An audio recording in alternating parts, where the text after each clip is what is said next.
चलो ठीक है।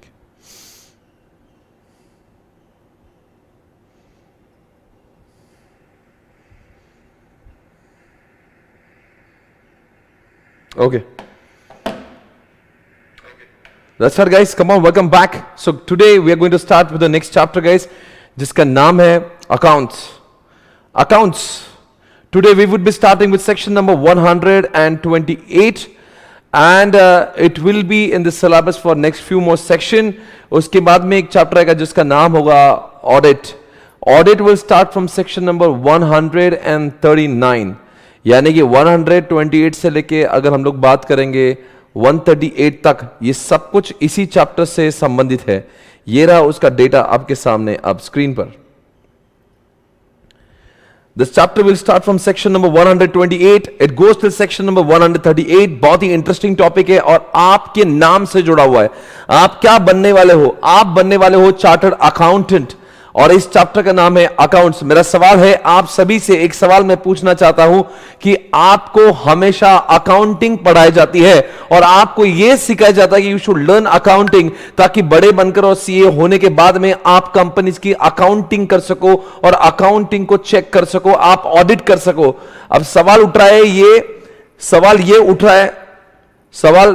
उठ रहा है कि ऑडिट करने के लिए अकाउंट्स की, देखो आप क्या, once you become a chartered accountant what do you do? There are two things, आप एक अकाउंटिंग करते हो, एक ऑडिट करते हो। My question is my very important question is, आप कहते हो कि ये कंपनीज की अकाउंटिंग हम करेंगे, आप कहते हो कंपनीज की अकाउंटिंग हम लोग करेंगे। आपसे मेरा सवाल है, कंपनीज को अकाउंटिंग करना कंपलसरी किसने करवाया है? कौन ऐसा कहता है कि कंपनीज ने अकाउंटिंग करना जरूरी है? कौन कहता है? मेरा सवाल है, कौन कहता है कि कंपनीज ने अकाउंटिंग करना जरूरी है? अरे मुझे नहीं करना अकाउंटिंग यार। कौन है? मैं क्यों अकाउंटिंग करूं यार? मुझे नहीं करना अकाउंटिंग। आप कौन होते हो मुझे बोलने वाले कि मैंने अकाउंटिंग करना चाहिए? मुझे नहीं P&L अकाउंट मेंटेन करना है, मुझे बैलेंस शीट नहीं मेंटेन करना है। आप क्या मुझे जवाब देंगे कमेंट बॉक्स में? कौन कह रहा है? कौन कहता है?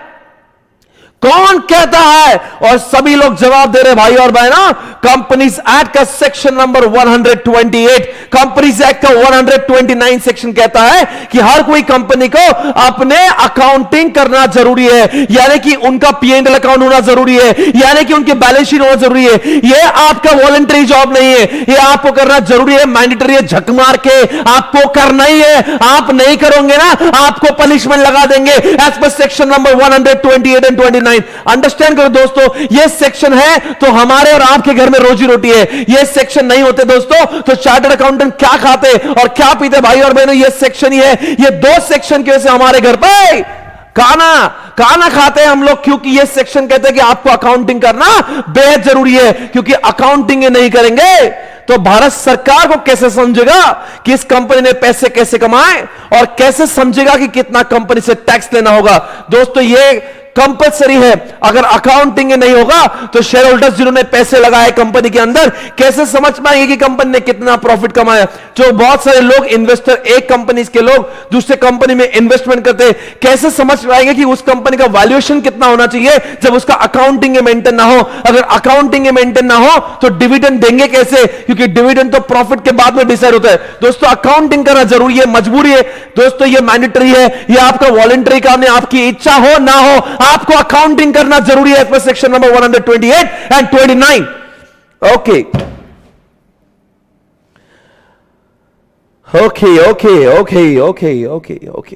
I hope everybody is there with me. Everybody is there with me. Okay, are you there guys? Come on. अरे कुछ हाँ ना बोलो यार।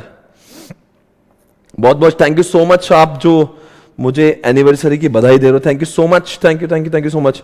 चलो आगे बढ़ेंगे। अरे बर्थडे नहीं भाई, बर्थडे कहां से आ गया? आज बर्थडे साल में मेरा एक ही बार होता है। Okay guys, are you ready? Come on everyone, are you ready?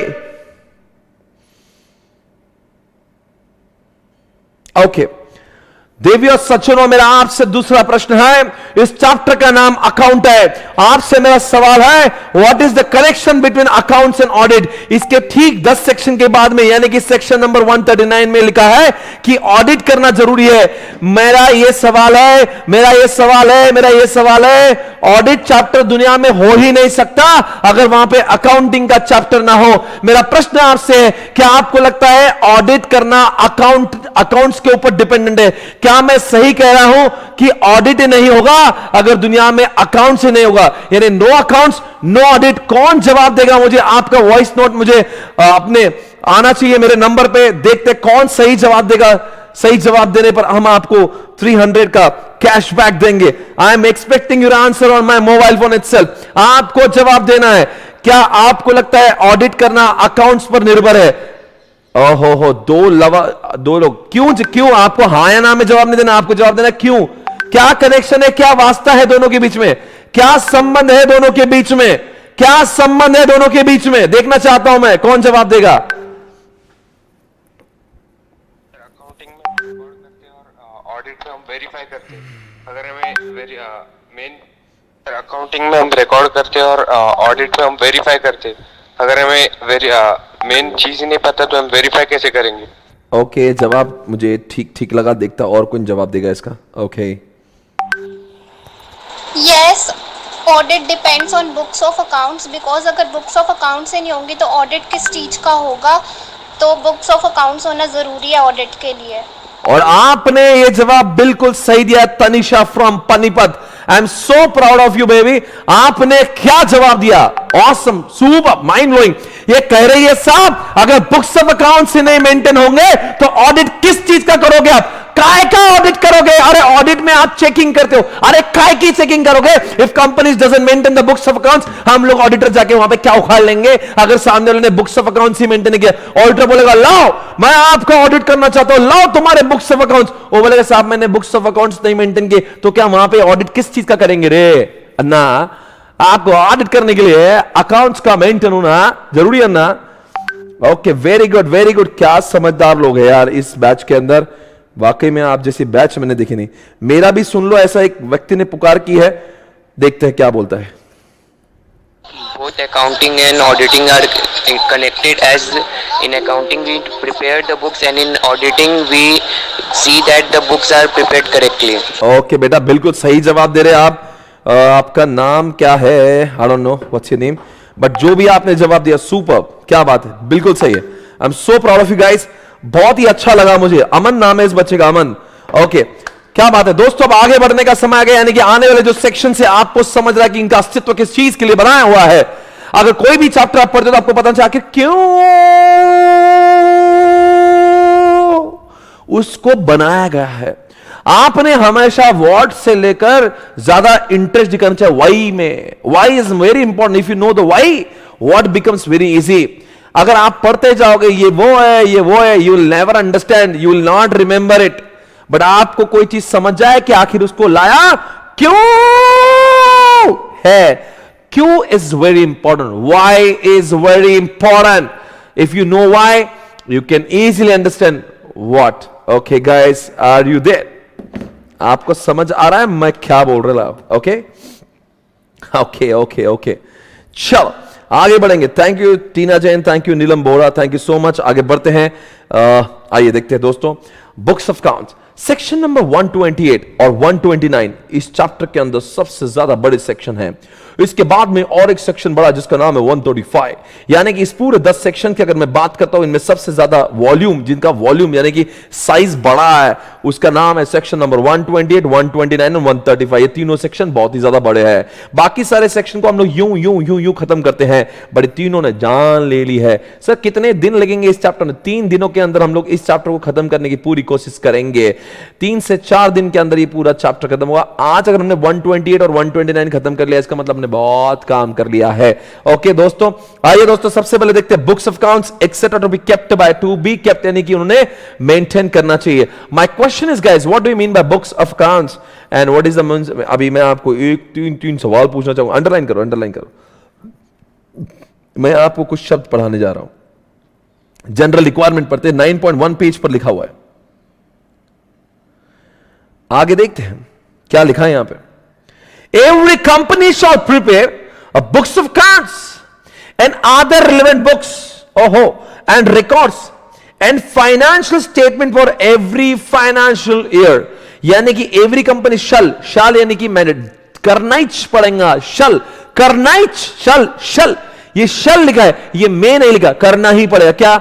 उनको books of accounts, other relevant books and records और फाइनेंशियल स्टेटमेंट। सर ये बुक्स ऑफ अकाउंट्स में और फाइनेंशियल स्टेटमेंट में क्या फर्क होता है? दोस्तों बुक्स ऑफ अकाउंट्स यानी कि दोस्तों बुक्स ऑफ अकाउंट्स में जो होता है कुछ ऐसी चीजें होती है जो बहुत डिटेल में लिखी होती है। फाइनेंशियल स्टेटमेंट में P&L अकाउंट, आपका बैलेंस शीट होता है, आपका कैश फ्लो स्टेटमेंट होता है, आपका फंड फ्लो स्टेटमेंट, ये सब आता है आपके फाइनेंशियल स्टेटमेंट में होता है। दोस्तों आपके सामने मैं आपको बताना चाहता हूं कि बुक्स ऑफ अकाउंट्स में कौन सी चीजें अक्सर इंक्लूड की जाती हैं। इसको हम लोग मास्क कहते हैं, मास्क लगाओ, मास्क लगाओ, मास्क लगाओ, मास्क लगाओ। यानी कि आप देखोगे यहां पे तो आपको समझ में आएगा मैं क्या बोलना चाहता हूं। यहां पे स्क्रीन पे आप देखिएगा, अगर मैं बुक्स ऑफ अकाउंट्स की बात करता हूं भाई और बहनों, बुक्स ऑफ अकाउंट्स में मास्क आता है, मास्क। एम यानी कि what, come on guys, come on, M for what, money आया, मनी गया, यानी कि पैसे आए, पैसे गए, ये मेंटेन करने वाले रजिस्टर को भी हम लोग बुक्स ऑफ अकाउंट्स कहते हैं। जिस जगह पे असेट्स और लायबिलिटी, ए यानी कि असेट्स लायबिलिटी जहां पे मेंटेन होती है उसको भी हम लोग कहते हैं ये बुक्स ऑफ अकाउंट्स है। एस माने कि आपके सेल्स और परचेस के लिए जितने भी बिल बुक्स और जो भी चीजें यूज होती है हम उसको बुक्स ऑफ अकाउंट। सेल्स माने कि आपने एक दुकान में गए, ये सेल लिया, आपको एक चिट्ठी दे, दूसरा बंदा है और एक चिट्ठी दी, यानी कि जो बिल बुक्स बनते हैं ना वो bill books is also part of what, books of accounts. And C for what, the cost items, यानी कि जिसकी कॉस्ट शीट कहते हैं, डिटेल में मटेरियल कितना लगा, आपका लेबर कितना लगा, ये सारी चीजों का जो डिटेल जिस जगह पे मेंटेन होता है उसको हम लोग क्या कहते हैं, बुक्स ऑफ अकाउंट्स। यानी कि बुक्स ऑफ अकाउंट्स अगर हम लोग कंपेयर करते हैं फाइनेंशियल स्टेटमेंट में, तो financial statements are made of books of accounts. Books of accounts के एंट्रीज को देख देख के हम लोग क्या करते हैं, जर्नल एंट्री पास कर करके हम लोग क्या करते हैं, P&L अकाउंट बनाते हैं, बैलेंस शीट बनाते हैं, कैश फ्लो स्टेटमेंट बनाते हैं, उसको हम लोग कहते हैं फाइनेंशियल स्टेटमेंट। ओके गाइस, यहां पे जब सेक्शन नंबर 128 की बात करता हूं भाई और बहनों, उन्होंने सिर्फ यही नहीं कहा कि आपके पास में फाइनेंशियल स्टेटमेंट को मेंटेन करना जरूरी है, फाइनेंशियल स्टेटमेंट के साथ साथ में आपके कंपनी के पास में बुक्स ऑफ अकाउंट्स का भी होना जरूरी है। ओके, सभी लोग ध्यान देंगे। देवी और सज्जनों, आपसे मेरा अगला प्रश्न है, ध्यान दियो दोस्तों, ये कौन कह रहा है, कौन कह किया आपने क्यों पढ़ा है? बिकॉज हमारा ये चैप्टर कह रहा है every company shall prepare books of accounts and financial statement maintain करना जरूरी फॉर एवरी फाइनेंशियल ईयर। दोस्तों मेरा आपसे सवाल है, इंडिया के अंदर फाइनेंशियल स्टेटमेंट कौन सा होता है? 1 अप्रैल से लेकर 31 मार्च तक, यानी कि हम लोग बात करें इस साल की 1 अप्रैल, कम ऑन गाइस, 1 अप्रैल 2021 से लेकर 31 मार्च 2022 को हम लोग 21-22 का फाइनेंशियल ईयर कहेंगे। आगे बढ़ने का समय आ चुका है। देवी और सज्जनों, इसके पहले कि मैं आगे बढ़ूं आपको कुछ बताना चाहता हूं, जरा यहां पे आइए और देखते हैं। ये जो चीज है बड़ी खास है, आपके बुक में जो लिखा है इसका समराइज करके मैंने पीपीटी भी दिया, जरा ध्यान देने की कोशिश करिएगा। ये हमने पढ़ा, हर कोई कंपनी ने books of accounts, financial statement, books and papers भी मेंटेन करना चाहिए। यहां पे लिखा है बुक्स एंड पेपर्स भी मेंटेन करना चाहिए, ये भी यहां पे लिखा है। बुक्स ऑफ अकाउंट्स लिखा है, अदर रिलेवेंट डॉक्यूमेंट्स। सर ये other relevant books and records वो क्या होता है, मतलब वो क्या बोल रहे हैं, वो अदर रिलेवेंट मतलब वो क्या होता है? अगर आपको वो भी चीज डिटेल में समझना है तो मैं वो भी समझा देता हूं कि सिर्फ बुक्स ऑफ अकाउंट्स और फाइनेंशियल स्टेटमेंट ही नहीं, आपको इन सारी चीजों को भी मेंटेन करना जरूरी है। ये अदर डॉक्यूमेंट जो ना, अदर डॉक्यूमेंट, उसमें क्या आता है? उसमें वाउचर्स आते हैं, उसमें मिनट्स आते हैं, उसमें एजेंडा आते हैं, उसमें वाउचर आते हैं, उसमें डिड्स आते हैं, उसमें एग्रीमेंट्स आते हैं, उसको कहते हैं हम लोग अदर बुक्स एंड पेपर्स। समझ गया क्या? तो हर कोई कंपनी ने क्या मेंटेन करना चाहिए? बुक्स ऑफ अकाउंट्स भी मेंटेन करना चाहिए, बुक्स एंड पेपर्स भी मेंटेन करना चाहिए, और साथ साथ में हमने फाइनेंशियल स्टेटमेंट को भी मेंटेन करना चाहिए। अगर हमारे सिलेबस के वर्डिंग्स की बात करेंगे तो आगे बढ़ेंगे। बुक्स ऑफ अकाउंट्स की मतलब MISC, that is what, money आया मनी गया उसका data, A for assets and liability का data, S for sales and purchase का data and C for cost sheet का डेटा, वो मेंटेन होना चाहिए। रही बात फाइनेंशियल स्टेटमेंट की तो P&L account, balance sheet, trial balance, you know the cash flow statement, वो सब मेंटेन। पर ये अदर रिलेवेंट डॉक्यूमेंट्स का मतलब होता है डेट्स ले लो, वाउचर ले लो, एग्रीमेंट ले लो, इन सारी चीज को, एजेंडा ले लो, मिनट्स, इन सब का भी मेंटेनेंस होना जरूरी है। मेरा आपसे सवाल है भाई और बहनों, क्या ऐसे बुक्स ऑफ अकाउंट का एक्सेस कंपनी के शेयर होल्डर कर सकते हैं? क्या मेरा सवाल आपसे, क्या बुक्स ऑफ अकाउंट्स का एक्सेस आपके कंपनी, देखो अगर मान लीजिए मैं रिलायंस का शेयर होल्डर हूं, मेरा सवाल आपसे है, अगर मैं रिलायंस का शेयर होल्डर हूं, क्या मैं रिलायंस का शेयर होल्डर होने के नाते मैं उनके क्या सेल्स परचेस असेस लायबिलिटी को पैसा कितना आया, रिसीट पेमेंट को चेक कर सकता हूं क्या? हां या ना में जवाब कमेंट बॉक्स में, हां या ना, come on come on come on.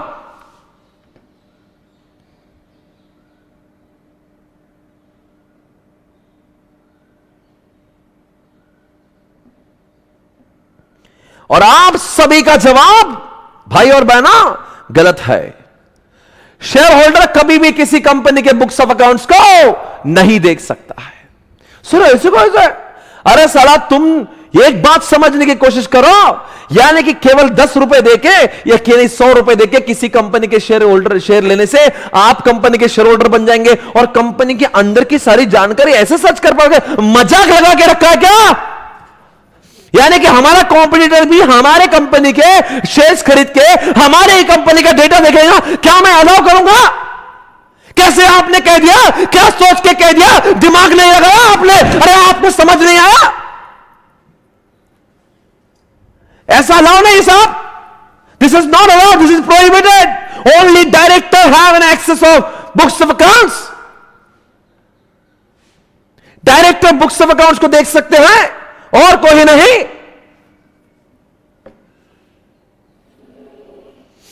Okay okay okay, everybody got it? Hey guys, are you ready? Come on. Okay चलो, अगर मैं बुक्स ऑफ अकाउंट्स के देखने की बात करता हूं तो डायरेक्टर जाके देख सकते हैं, there is no doubt. Share holder can not. मेरा आपसे एक सवाल है, भाई और बहनों, क्या फाइनेंशियल स्टेटमेंट को क्या शेयर होल्डर एक्सेस कर सकते हैं? क्या आपका समय शुरू होता है सर फाइनेंशियल स्टेटमेंट मतलब P&L account, trial balance, balance sheet को क्या कंपनी के शेयर होल्डर देख सकते हैं? क्या देख सकते हैं? क्या देख सकते हैं? क्या देख सकते हैं? क्या देख सकते हैं? Come on guys, everybody please tell me. Come on guys, you have to answer this question. Everyone, come on.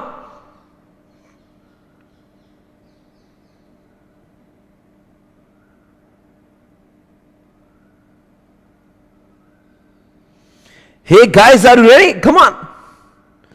Okay. यानी कि अगर मैं आपको एक बात बताना चाहता हूं भाई और बहना, ये बैलेंस शीट, ये P&L अकाउंट तो हम लोग को भी दिख जाती है, शेयर होल्डर बनने की भी जरूरत नहीं है। अगर मैं यहां पे आपके सामने स्क्रीन पे लिख देता हूं कि मुझे TCS की बैलेंस शीट देखना है, तो मैं यहां पे TCS की बैलेंस शीट देख सकता हूं क्लिक करके। हाँ, ये यहां पे आपको दिखेगी, कोई प्रॉब्लम ही नहीं है। moneycontrol.com में जाके मैं TCS की बैलेंस शीट को आपके सामने देख रहा हूं, यानी कि पब्लिक को देखने का अधिकार होता है बैलेंस शीट P&L अकाउंट का, because if the public wants to invest in your company, obviously such document should be readily available. But ये जो अंदर का डेटा है ना बुक्स ऑफ अकाउंट्स, वो बहुत डिटेल्ड होता है। वो एक एक चीज आप समरी वाला डेटा दिखा सकते हो, बिकॉज बुक्स ऑफ अकाउंट जो बहुत डिटेल में होती है उसको दिखाने की जरूरत है नहीं है। लॉ कहता वो मत दिखाइए, पर ये सब चीजें तो आपको हमेशा पब्लिक डोमेन पे उपलब्ध मिलेगी। आई hope you understand. Okay okay guys, got it. अगला प्रश्न आपके सामने, देवी और सज्जनों जरा चेक करेगा। मैं आपसे एक सवाल पूछना चाहता हूं। एक डायरेक्टर की इच्छा हुई, एक डायरेक्टर यानी कि मान लीजिए रिलायंस के डायरेक्टर मुकेश अंबानी जी की इच्छा हुई कि कंपनी के बुक्स ऑफ अकाउंट्स को कंपनी के बुक्स ऑफ अकाउंट्स को वो स्टडी करने के लिए अपने घर पे ले जाना चाहते हैं। Do you think it's possible? My question is, come on guys, let me check how many of you can answer this question. Mukesh Ambani चाहते कि कंपनी के बुक्स ऑफ अकाउंट्स को वो अपने घर पे स्टडी करने के लिए ले जाए। क्या आंसर सही है? क्या आंसर सही है? क्या वो ले जा सकते हैं? और सभी का आंसर करेक्ट है, वो उनको अलाउड नहीं साहब। कंपनी के बुक्स ऑफ अकाउंट्स को कोई भी डायरेक्टर अपने सुविधा से घर पे नहीं ले जा सकता है। और रही बात, कंपनी के बुक्स ऑफ अकाउंट्स हमेशा कंपनी के रजिस्टर्ड ऑफिस में होना जरूरी है। यानी कि मैं बात करूंगा देवी और सज्जनों आपके सामने, ये रिलायंस कंपनी के अगर मैं बुक्स ऑफ अकाउंट्स की बात करूंगा, ये रहा रिलायंस का रजिस्टर्ड REGD ऑफिस, ये कंपनी का रजिस्टर्ड ऑफिस है। यहां पे इस रजिस्टर्ड ऑफिस में जाके, ये कंपनी का रजिस्टर्ड ऑफिस है, ये मुंबई, ये जो 3rd फ्लोर ये सब लिखा है, कंपनी के बुक्स ऑफ अकाउंट्स यही रहेंगे। यहां से कंपनी के डायरेक्टर के घर पे जाने की ये दरकार नहीं। पर अगर ऐसा करना है, इनकेस अगर आपको लगता है कंपनी के बुक्स ऑफ अकाउंट्स को आप दूसरी जगह पे ले जाना चाहते हो, तो आपको दोस्तों बोर्ड ऑफ डायरेक्टर का अप्रूवल लगा, उसको बोर्ड रेजोल्यूशन पास करना जरूरी है। क्या पास करना जरूरी है? बोर्ड रेजोल्यूशन पास करने के बाद ही आप, जरा ध्यान से देखिए, यहां पे मैं आपको सामने बताता हूं।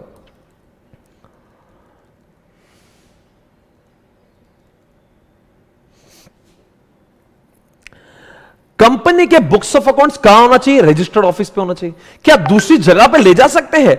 आंसर है इन इंडिया आपको बोर्ड रेजोल्यूशन पास करके आप उसको ले जा सकते हो। वो भी आपने 7 दिनों के अंदर ROC को इन्फॉर्म करना चाहिए, हे मेरी मां, हे मेरी ROC, बोर्ड ऑफ डायरेक्टर ने रेजोल्यूशन पास किया था, और जिसके चलते भले ही कंपनी का ऑफिस मुंबई में था, हम ये सारे बुक्स ऑफ अकाउंट्स को गोवा ले जा रहे हैं।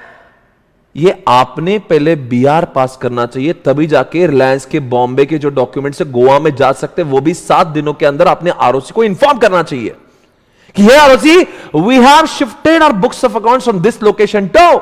वैसे तो रजिस्टर ऑफिस में ही रखना जरूरी था, पर कुछ कारणवश, पर वो तभी कर सकते जब आपका BR पास हुआ, और BR पास करने के बाद भी आपने 7 दिनों के अंदर ROC को इन्फॉर्म करना जरूरी है। एक बात मैं पूछना चाहता हूं, अगर मान लीजिए इनको लगता है ये सारे डायरेक्टर मिलकर कोई फॉरेन ट्रिप पे जा रहे हो, मान लो युगांडा जा रहे हो, और इनकी इच्छा है ये सारे बुक्स ऑफ अकाउंट्स को वो युगांडा ले जाए, मेरा प्रश्न है अलाउड क्या नहीं अलाउड? अगर गोवा में अलाउड है तो युगांडा में क्यों नहीं? युगांडा में अलाउड करना चाहिए कि नहीं? आपका सवाल का जवाब आना चाहिए।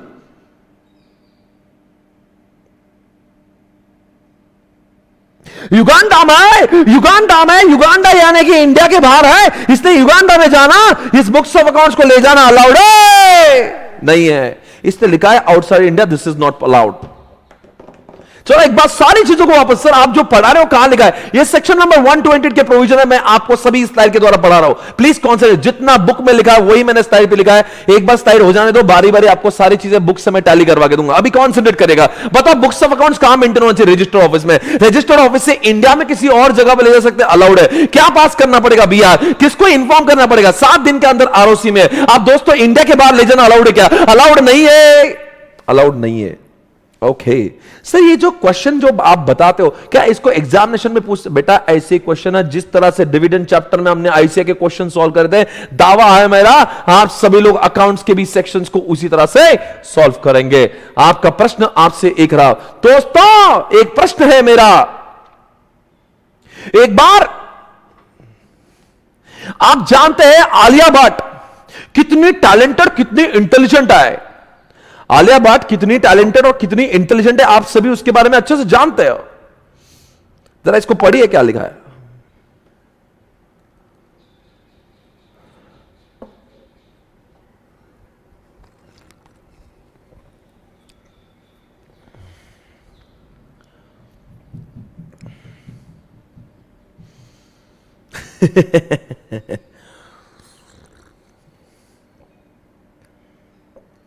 आलिया भट्ट नहीं बेटा, आलिया भट्ट। आप उसके इंटेलिजेंस के बारे में सारे दुनिया को उसका नॉलेज है। आपसे एक सवाल है, आलिया भट्ट को नहीं समझ में आता है, पर she is the director of the company, now she can access the books of accounts, yes she can, but उसको समझ नहीं आ रहा है। वो बोलते मुझे नहीं समझ में आता है, मुझे कुछ नहीं समझ में आता है। क्या दोस्तों director has no accounting background, who will help to make her understand? मेरा एक सवाल है, क्या वो कंपनी में ये बोल सकती है कि साहब मैं इतने इंटेलिजेंट नहीं हूं, अकाउंट्स मुझे घंटा कुछ समझ में नहीं आता? क्या अपनी ही कंपनी का कोई ऐसा अकाउंटेंट या कोई जो बंदा होशियार है, क्या मुझे सारे बुक्स ऑफ अकाउंट समझा सकता है? Answer is yes or no. मेरा एक सवाल है दोस्तों, अगर उसको नॉलेज नहीं है तो क्या वो सारी चीजों को समझ पा नहीं रही है, तो क्या उसको कंपनी से कोई हेल्प मिल सकती है? एंड द जवाब इज यस। भाई हर कोई डायरेक्टर कॉमर्स बैकग्राउंड से नहीं होगा, हर कोई डायरेक्टर चार्टर्ड अकाउंटेंट नहीं होगा, कुछ कुछ लोग डॉक्टर्स भी होंगे, इंजीनियर्स भी होंगे जिनको फाइनेंस का कोई नॉलेज नहीं होगा। क्या वो अपने आप को समझने के लिए कंपनी के किसी व्यक्ति से आवाज लगा सकते हैं, भाई साहब मुझे तो नहीं समझ में था, आप थोड़ा समझा दो। जैसे हमें, अगर आपको मैंने एमआरआई रिपोर्ट दे दी, आपको मैंने एक्सरे रिपोर्ट दे दी, आपको घंटा कुछ समझ में नहीं आता, आपको सिर्फ एक तस्वीर दिखती है, आपको तो लगता है सारी चीजें मुझे एक जैसी लग रही। वैसा ही डॉक्टर्स को उनको होता है जब उनके हाथ में बैलेंस शीट दी जाती है। दोस्तों इसलिए ऐसे लोगों को समझाने के लिए कंपनी में अगर वो कोई मदद मांगे, ये कंपनी की ड्यूटी होती है कि उन्होंने उसको समझाने के लिए किसी बंदे को अपॉइंट करना चाहिए। ओके,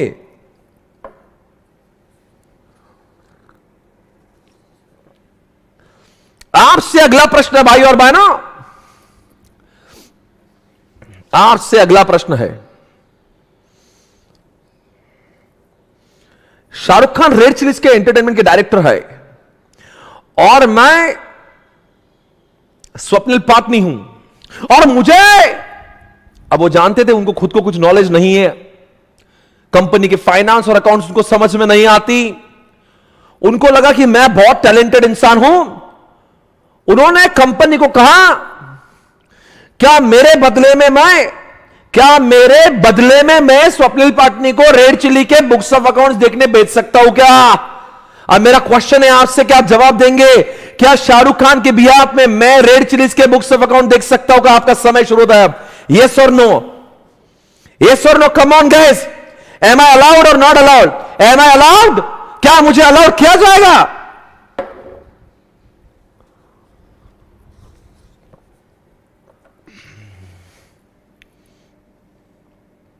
कुछ लोग कह रहे यस, कुछ लोग कह रहे ना। प्राइमा फेसी नो, मैंने पूरा सुना। Prima facie Swapnil Patni will not be able to access on behalf of Shahrukh Khan, पर अगर शाहरुख खान को अगर मुझे भेजना ही है तो कंपनी के बोर्ड ऑफ डायरेक्टर ने एक रिजोल्यूशन पास करना चाहिए। उस रिजोल्यूशन में यह कहना चाहिए कोई बात नहीं है, अगर शाहरुख खान नहीं देख सकते हैं उनके बिहाफ में एसपी देख सकता है, और बीआर लगा के यानी बोर्ड रिजोल्यूशन पास करके ऐसा हुआ होगा, then I will be allowed to access the books of accounts of the company. I hope you get it baby. Okay,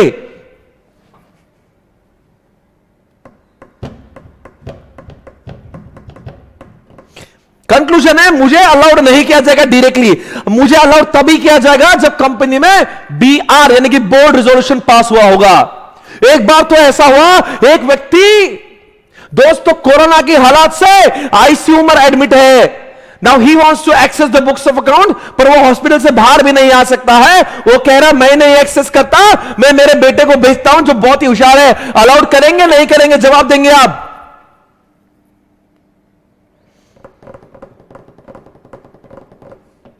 जिसको मेरी आवाज से तकलीफ है, आप लेक्चर बंद कर सकते हो, अपनी आवाज कम कर सकते हो, मैं ऐसे ही पढ़ाऊंगा।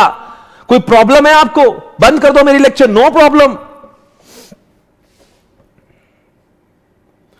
ओके गाइस, क्या उसका बेटा देख पाएगा? द आंसर इज नो, बेटा नहीं देख पाएंगे। सर वो तो आईसीयू में, बेचारे के बेटे को जानते, उसका अंतिम समय। भाई साहब उसके बेटे को देखना है, बेटा देख सकता है, पर कंपनी में क्या पास करना जरूरी है? They are suppose to pass board resolution the company. Okay,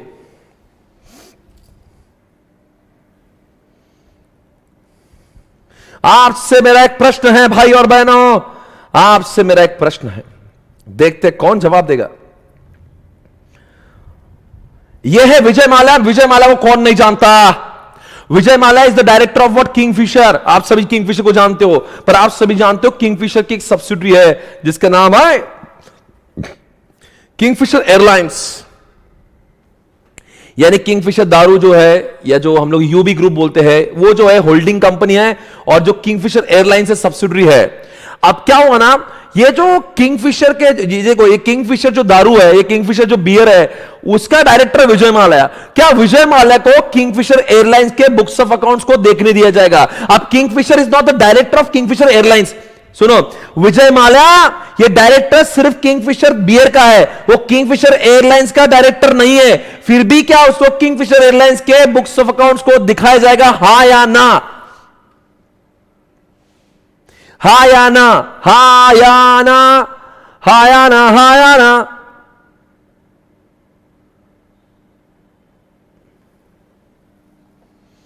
And the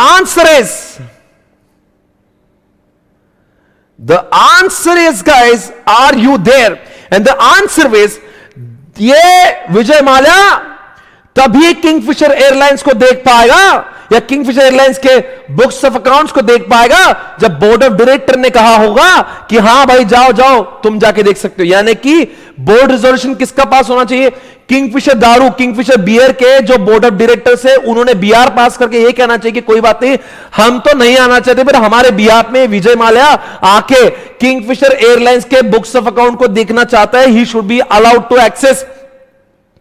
यानी कि किंग, यहां पे देखो क्वेश्चन क्या पूछा है, can I inspect the account of subsidiary company? Answer is no. He can access the books of account of Kingfisher Airlines only if the board resolution is passed by the holding company.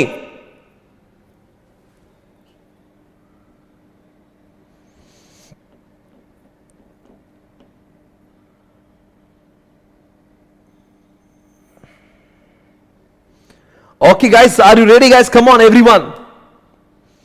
Everyone, are you ready? Come on.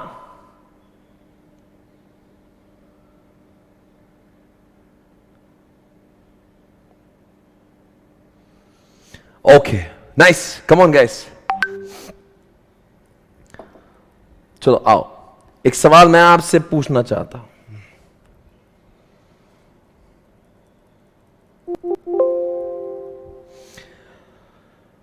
देखो बच्चों, क्या maintain करना जरूरी है? Books of accounts, other related documents and financial statement.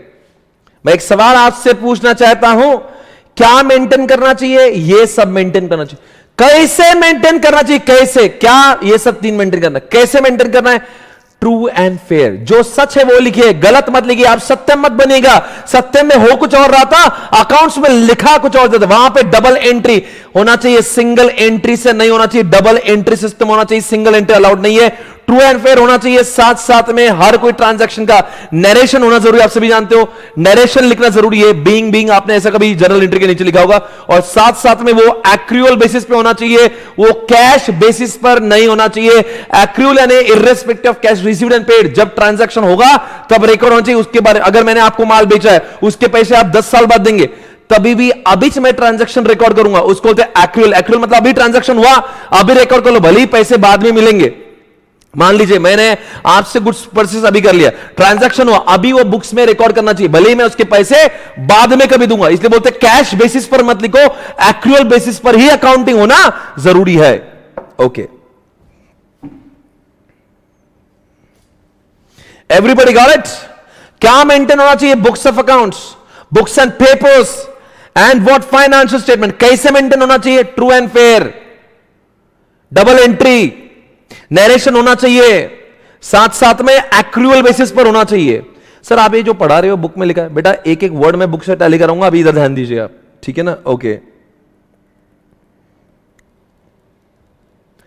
कहां पे maintain होना चाहिए इसके ऊपर अपनी चर्चा हो गई।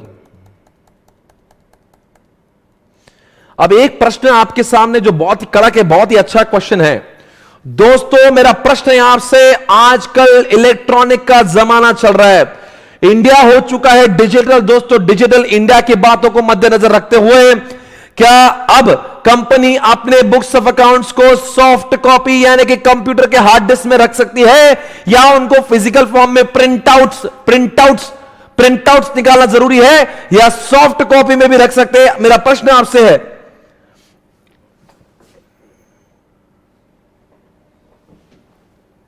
बिल्कुल सही जा रहे हैं सब लोग, कह रहे हैं yes sir, it is allowed to keep books of accounts in the soft copy.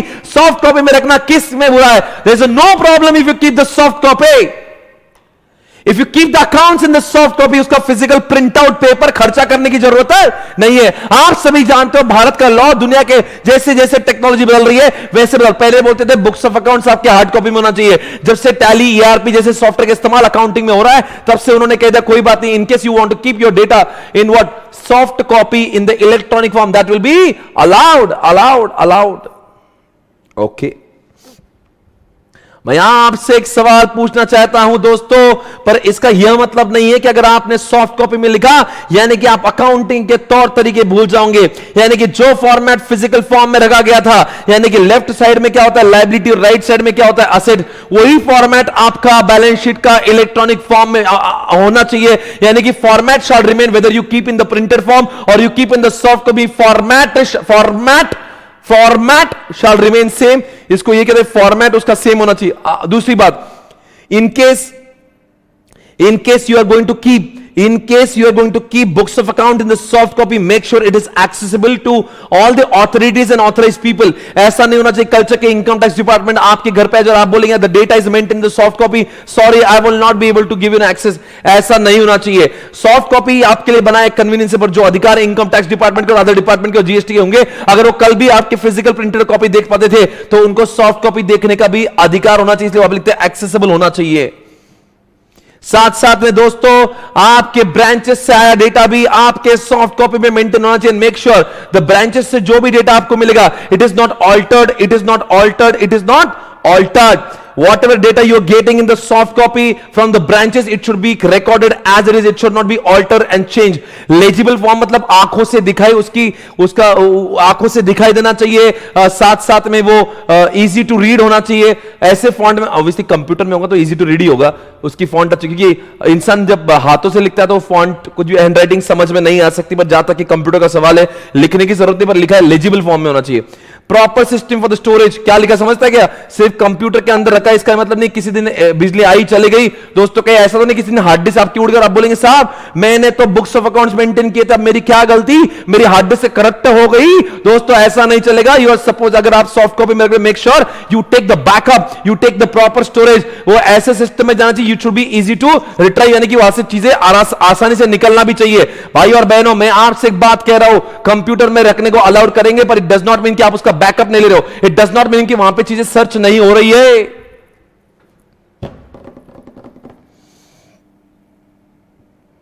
CA foundation में बेटा लेक्चर का बैकअप वहां पे रहेगा, उसके लिए कोई छुट्टी नहीं रहेगी। YouTube is not working, server down है, पता नहीं क्या बोल रहे हैं।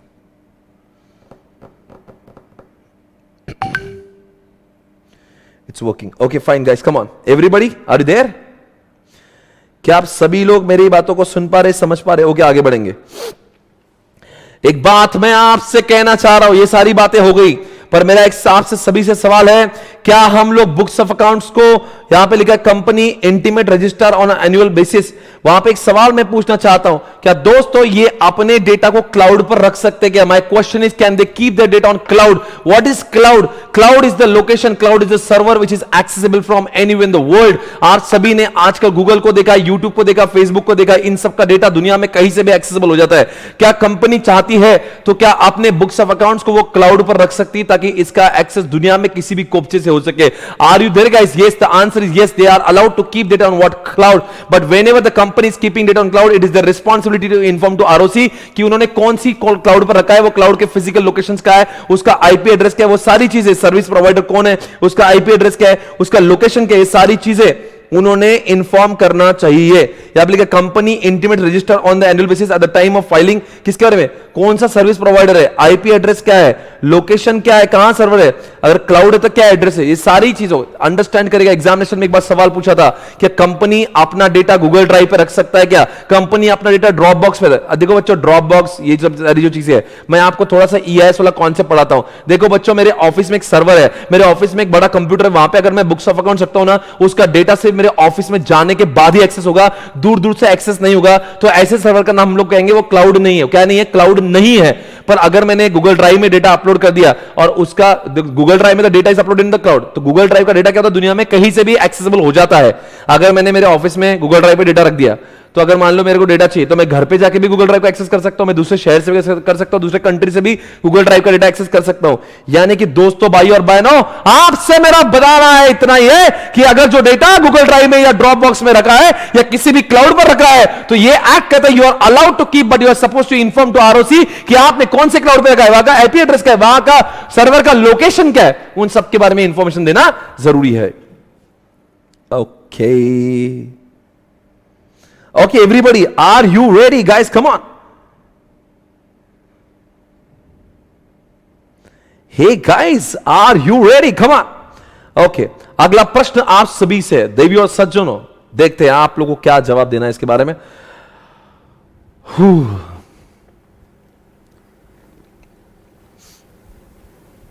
अगर मैं आपसे सवाल पूछता हूं दोस्तों, अगर इनको अपने यहां पर लिखा देखो, within India and outside India will be open for inspection at RO और such other places only by the director, और यहां पे लिखा आउटसाइड इंडिया रिक्वेस्ट करना पड़ेगा कंपनी शैल गेट। ये क्या लिखा है मालूम है? हर कोई कंपनी के बहुत सारे, जैसे रिलायंस के बहुत सारे ब्रांचेस है जो इंडिया में है, और रिलायंस के डायरेक्टर्स अगर जाके वो उस ब्रांच पे पर्सनली फिजिकली जाकर चेक करना चाहते हैं, वो अलाउड है। समझ रहे क्या पे? Will be open for inspection at RO और सच अदर प्लेसेस, वहां पे जाके चेक कर सकते हैं जो इंडिया का डेटा है।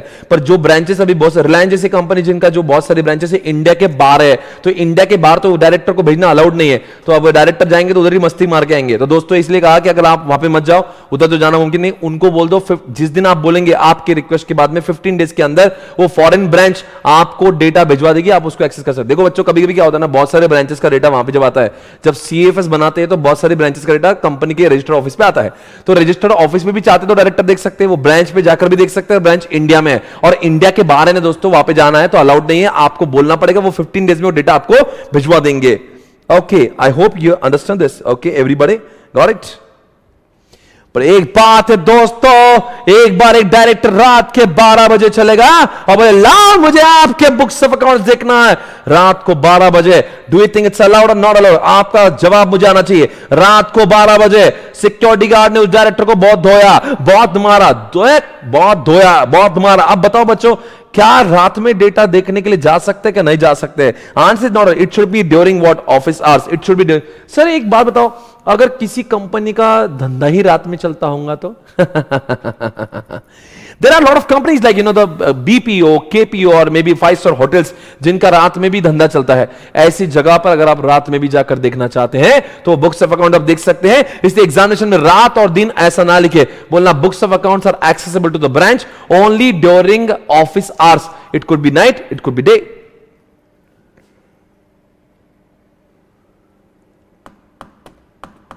Ritesh Patil, thank you so much. Okay, 9 to 6 यहां पे मत लगाना, ये इनकम टैक्स नहीं है। 9 to 6 यहां पे लिखा है during business hours, office hours. अगर कुछ कुछ धंधे रात में ही चलेंगे तो वो रात में भी अलाउड करेंगे। आप एग्जामिनेशन रात और दिन के बारे में कुछ मत लिखना।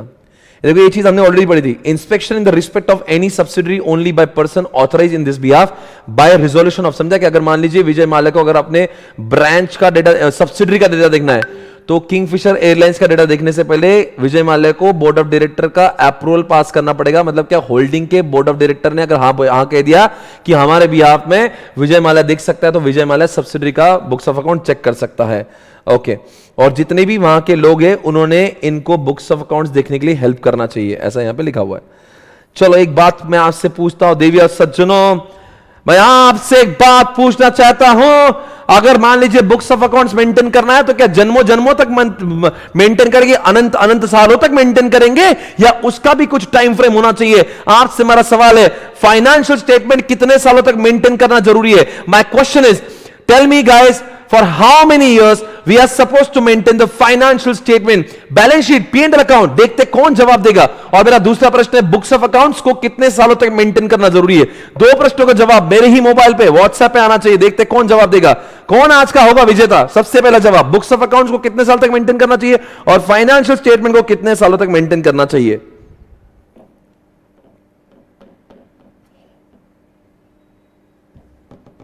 प्रियांशु पुरोहित, थैंक यू सो मच। देखते देखते कोई तो जवाब आ चुका है मेरे पास में। यहां पे इसके ऊपर मैं, ओहो कितने जवाब आते रहे, कितने जवाब आते रहे। एक जवाब आया, सलमान नाम है इस बंदे का, ऐसा लिखा है इसने।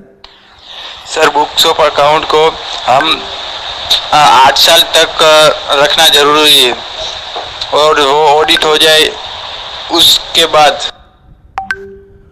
भाई क्या बोला रे, क्या बोला रे ए, चिंटू कुछ भी बोलता क्या रे? Books of accounts shall be maintained for the whole life till the company continues its business. गलत जवाब, गलत जवाब, दोनों जवाब मिले वो भी गलत। बहुत सारे लोगों ने जवाब दिए साहब। देखते हैं चिंटी क्या बोल रही है। Books of accounts should be maintained for 8 years and financial statement should be maintained forever.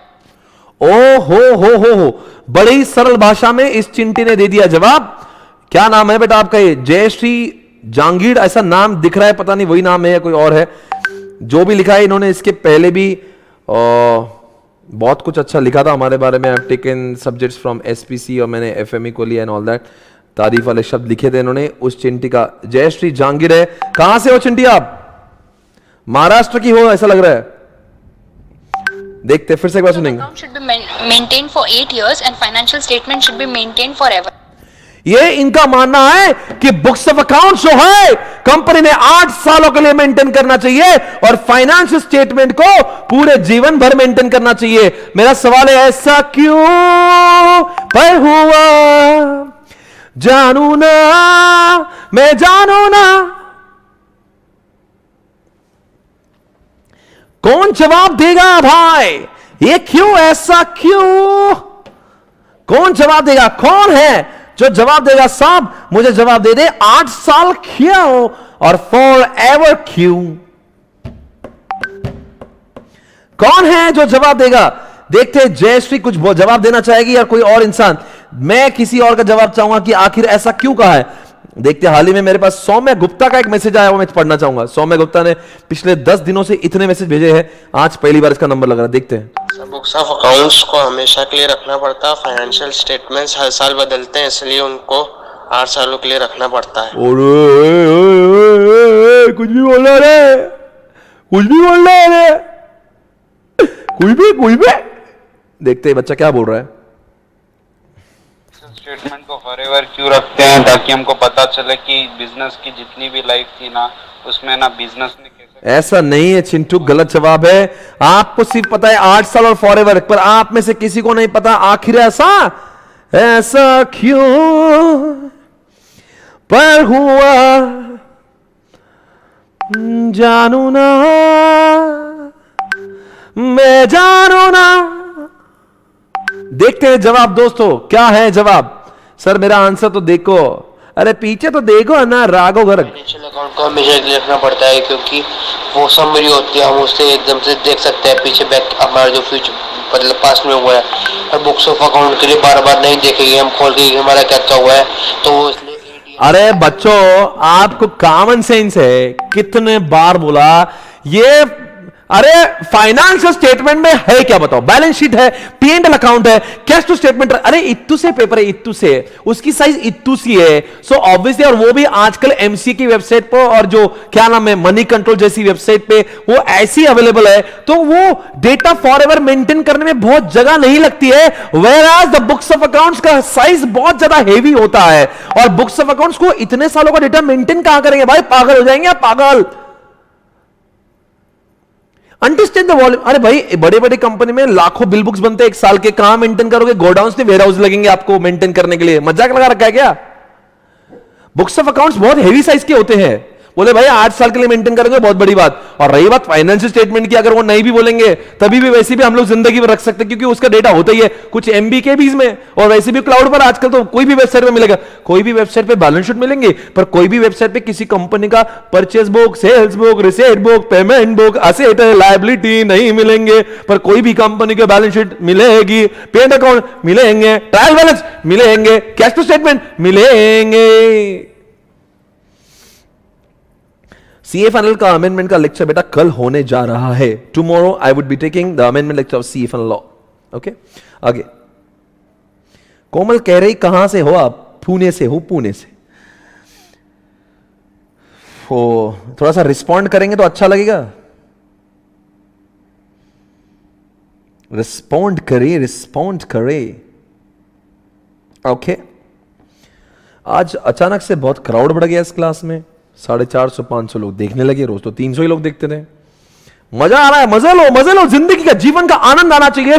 पता नहीं हम लोग कल बचे ना बचे, बिकॉज कोरोना हो रहा है। दोस्तों मैं आपको बताऊं कितने लोगों की जान जा रही। आप थोड़ा सा टीवी चैनल देखते हैं या फिर कभी रिलेटिव से बात करें, हालात बद से बदतर हो रहे हैं। इंसान बेसिक चीजों से लड़ रहा है। हॉस्पिटल में जगह नहीं है, हॉस्पिटल में जगह का छोड़ दो, साफ जगह मिल जाए तो रेमडेसिविर नहीं है, और रेमडेसिविर मिल जाए तो ऑक्सीजन नहीं है। कई लोगों ने अपना दम तोड़ा है हॉस्पिटल के बाहर, कई लोगों ने दम तोड़ा है ऑक्सीजन के लैक ऑफ सप्लाई से। दोस्तों जिंदगी बहुत सस्ती हो गई, इससे पहले हमें कुछ होगा, जिंदगी जी भर के जियो, पता नहीं कल रहे ना रहे। और हमेशा सबसे अच्छी बातें करो, हमेशा सबकी तारीफ करो, बस जीना इसी का नाम है। हमारी वजह से किसी को नुकसान ना हो, यह हमेशा याद रखे। हमारी वजह से सबको फायदा ही हो, हम सबके अच्छे काम में आए, बस यही हमारा बेसिक ऑब्जेक्टिव होना चाहिए। दोस्तों जितना अच्छा करोगे, आपके साथ में अच्छा कर भला तो बस हो भला। दोस्तों जिंदगी का अब मुझे लगता नहीं कोई भरोसा, बिकॉज जिस तरह से सेकंड वेव आ रही, थर्ड वेव आएगी, फोर्थ वेव आएगी, आई डोंट नो। और जहां तक कि हम इंडिया जैसे कंट्री में 125 करोड़ से ज्यादा लोग यहां पे रहते हैं, हॉस्पिटल्स इतने कम है, लोक संख्या इतनी ज्यादा है, अभी तक 3.5 लाख लोगों को हो रहा है। मे बी ऐसा सुनने में कि 10 लाख लोगों तक का स्पाइक किया जाएगा। उस समय हम लोग क्या करेंगे? ये सबसे बड़ी महामारी। दोस्तों अपने आप को सावध रखें, सुरक्षित रखें, कहीं बाहर न जाए। घर वालों को, मम्मी पापा को बोल दो कि 1 साल तक हम जिंदगी में कुछ भी एडजस्ट कर लेंगे, मेरे पापा, मेरे मम्मी, मेरे भाई, मेरे बहन, प्लीज कहीं मत जाओ, stay at home, please don't go anywhere. मैं घर जाता हूं, घर से ऑफिस आता हूं, ऑफिस, मेरा घर और ऑफिस में सिर्फ आधा किलोमीटर का डिस्टेंस है, ऑफिस में भी बहुत सारे लोग आते नहीं है। I am keeping all the security in my mind. Okay okay okay, देखते आगे बढ़ेंगे।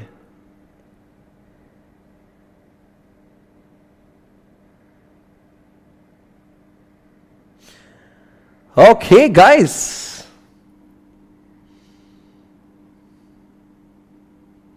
बेटा राजवत आयुष, आपके पेपर पोस्टपोन होने ही वाले हैं, दुनिया की कोई ताकत उसको नहीं रोक सकती है। 12th की एग्जामिनेशन बहुत से बाद कैंसिल हो जाएगी। आप एक काम करें, इज्जत में क्लासेस को ज्वाइन कर ले। ओके, इसमें कोई दूसरी राय नहीं है, ठीक है। आगे बढ़ेंगे। सीए इंटरलॉ के अमेंडमेंट्स भी इस बार न के बराबर है, तो बस उसके बारे में से मैम आके जवाब दे देगी कि ये 1 2 अमेंडमेंट्स हुए। इस बार सीए इंटरलॉ में ज्यादा अमेंडमेंट्स May 21 एग्जामिनेशन के लिए नहीं है, आपकी अटेम्प्ट के लिए है। जो लोग देख रहे हैं नवंबर 21 के लिए, May 21 के लिए ज्यादा अमेंडमेंट्स नहीं है।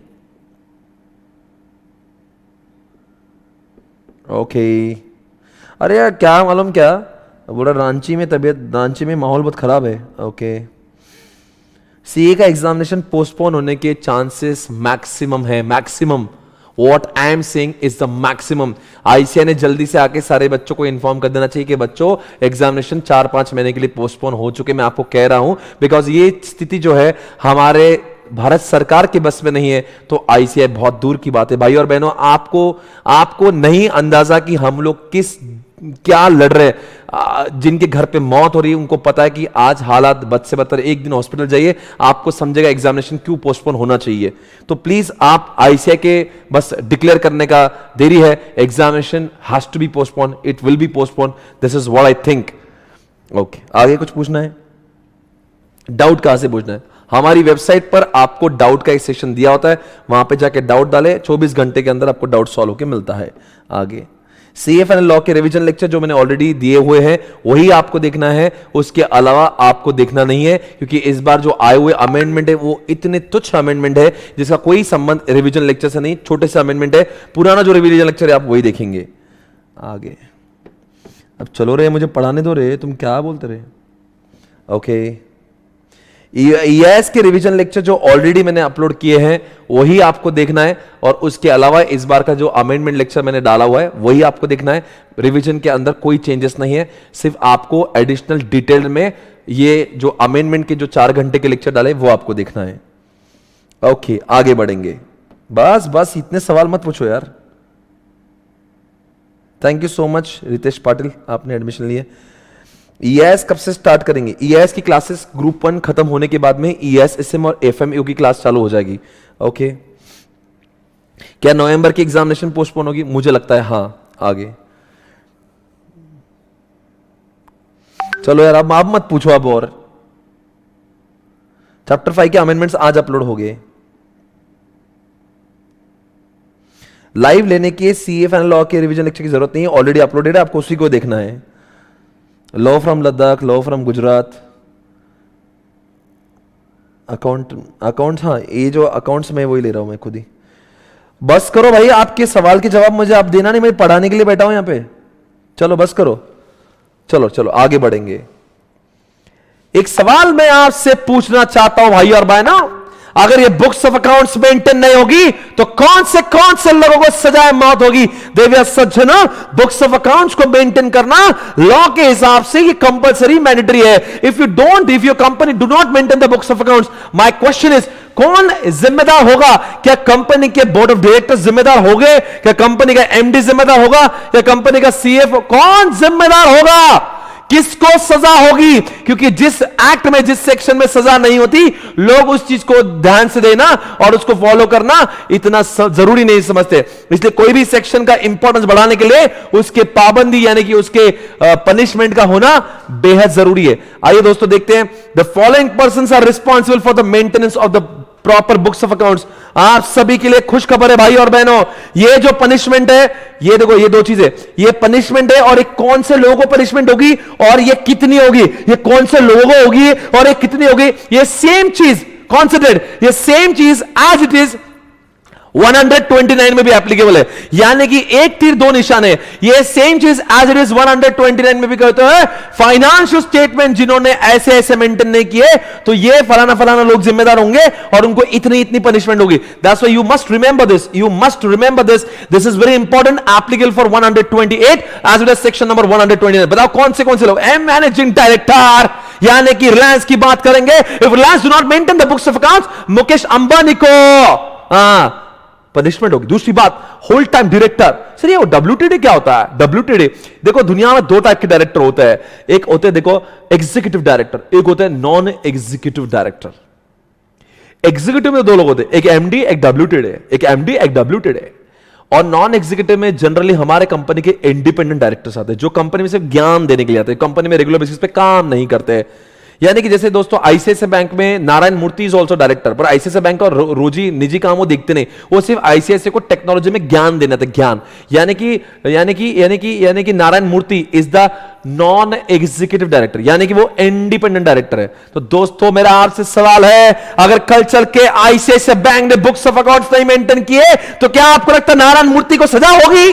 वो बेचारा आपकी कंपनी में आपको गाइड करना है कि आपने टेक्नोलॉजी कैसे, आप उसको भी जेल में, बोले नारायण जी आप अंदर चलो, बोले क्यों, बोले आपने, बोले क्या मैंने, बोले आपने, बोले मैंने क्या किया, बोले आपने बुक्स, अरे भाई साहब मैं कौन, बोले आप डायरेक्टर, बोले मैं तो वो डायरेक्टर, बोले कौन से, बोले नॉन एग्जीक्यूटिव। इनको सजा नहीं होगी,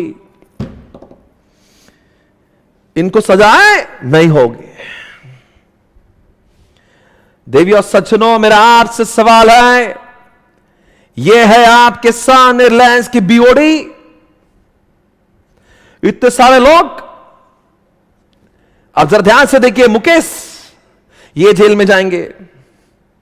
आप देखो यहां पे लिखा है एग्जीक्यूटिव, एग्जीक्यूटिव, एग्जीक्यूटिव, ये चारों तो पक्का जेल में जाएंगे, चारों को डाल दो जेल में, क्योंकि ये सर वहां तो लिखा था होल टाइम डायरेक्टर। अरे ये होल टाइम है इनके जिंदगी में, ये इनका रोज कंपनी में आते जाते होल टाइम, यानी कि कंपनी में ये रिलायंस के अलावा किसी और जगह पे काम नहीं करते। पर ये जो अंकल है जो आपके बाजू में है, इस अंकल की आंखों में देखिए, ये अंकल की आंखें क्या कह रही है, इस दादाजी के पास देखिए दोस्तों, ये दादाजी के पास देखिए, ये दादाजी होल टाइम डायरेक्टर नहीं, वो कहता है कि मैं टाइम पास करने रिलायंस में गाइडेंस देने आऊंगा और रिलायंस ने कुछ गड़बड़ की ना, मैं सजा का पात्र नहीं, मुझे क्यों सजा मिल रही, मैं तो सिर्फ गाइड करने आ रहा हूं।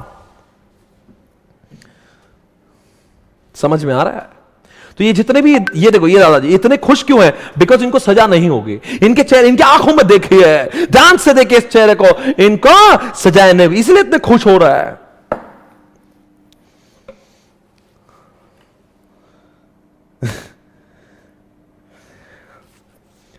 योगेंद्र त्रिवेदी जी को यहां पे लिखा है भाई और बहनों आपके सामने, मैनेजिंग डायरेक्टर, वो भी WTD in charge of finance.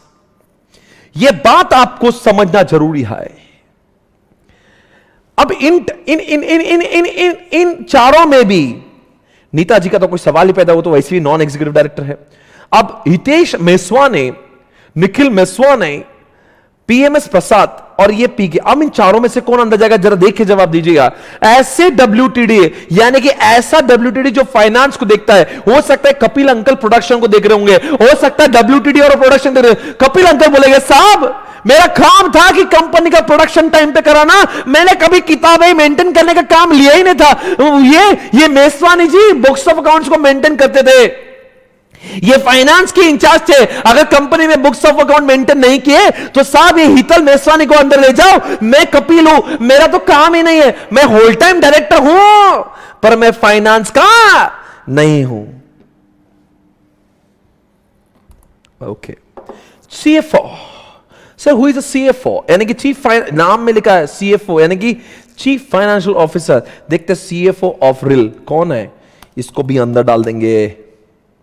आलोक अग्रवाल, भाई बहुत बड़े आंसर है। आलोक अग्रवाल जी, अगर आपने बुक्स ऑफ अकाउंट्स मेंटेन नहीं किया आपको भी जेल में डाल देंगे। इसलिए सारे लोग, चाहे मुकेश जी हो, चाहे फाइनेंस के होल टाइम डायरेक्टर हो, चाहे आलोक अग्रवाल जैसे लोग हों, ये सारे लोग इन्होंने they are suppose to maintain the books of accounts in case they don't meet the. ये देखो यहां पे देखते हैं, इनको पूछते हैं कौन है ये।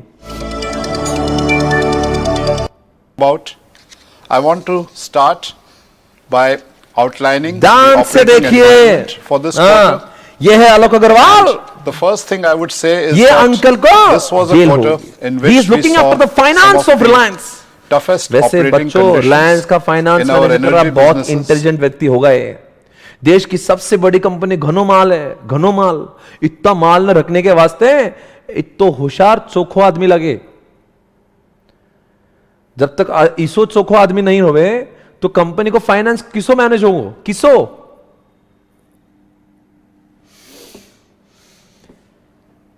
ऐसे व्यक्ति का होना जरूरी है। और any other person of the company charge by the board.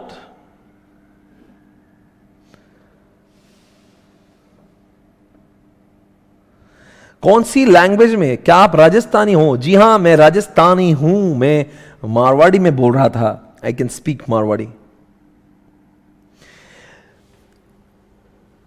भाई और बहनों, आपको पता होना चाहिए कि ये लोग कौन से जो कंपनी का मैनेजिंग डायरेक्टर, एक WTD फाइनेंस वाला, तीसरा CFO और चौथा ऐसा कोई व्यक्ति जो बोर्ड ऑफ डायरेक्टर ने बोला होगा साहब ये हमारे कंपनी में सारे बोर्ड ऑफ डायरेक्टर के पास में किसी के पास में काम नहीं है, ये व्यक्ति है, ये फलाना व्यक्ति आज के बाद में इस कंपनी के बुक्स ऑफ अकाउंट्स को मेंटेन करेगा, तो उसने एक्सेप्ट किया होगा, तो बच्चों वो भी व्यक्ति इसके लिए जिम्मेदार माने जाएगा। आई होप यू अंडरस्टैंड। यूपी का नहीं हो भाई, इधर काई छू।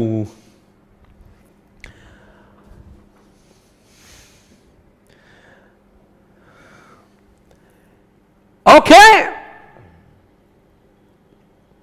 If any of the person mentioned above contravenes such provision, they shall be punishable with the imprisonment which is extended up to 1 year. और दोस्तों, मुझे आपको एक बात बताना जरूरी है, बेहद जरूरी। मैं समझता हूं कि यहां पे कुछ पेनल्टी में चेंजेस आए थे। सर मतलब क्या हुआ? दोस्तों, पेनल्टी में बदलाव आए हैं, पेनल्टी चेंजेस झालेली आहे। अमेंडमेंट आल्यानंतर पेनल्टीमध्ये फारसे चेंज झालेले आहेत। माझ्या मराठी बंधू आणि भगिनींनो, पेनल्टीमध्ये फारसे चेंज झालेले आहेत। कळलं असेल तुम्हाला? Okay guys, now what I was saying, there are changes in the penalty. Earlier the penalty was different and now it's different. Come on, check it out. Okay. In case the aforementioned persons fails to take reasonable step खूब भारी, thank you so much. In case the aforementioned person fails to take the reasonable steps to secure the compliances, they shall, in respect of each offense, be punishable with the fine, which shall not be less than 50,000 rupees, but which may be extended to 5 lakhs rupees. 50,000 से 5 लाख रुपए तक का fine लग सकता है.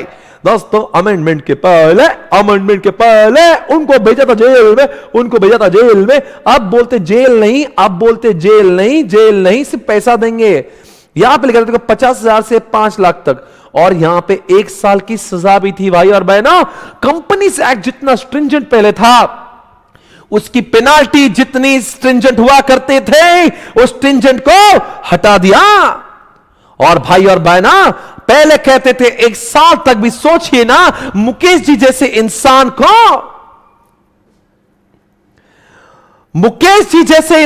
को क्या आप जेल में डालना? कैन यू इमेजिन क्या होगा कंपनी का?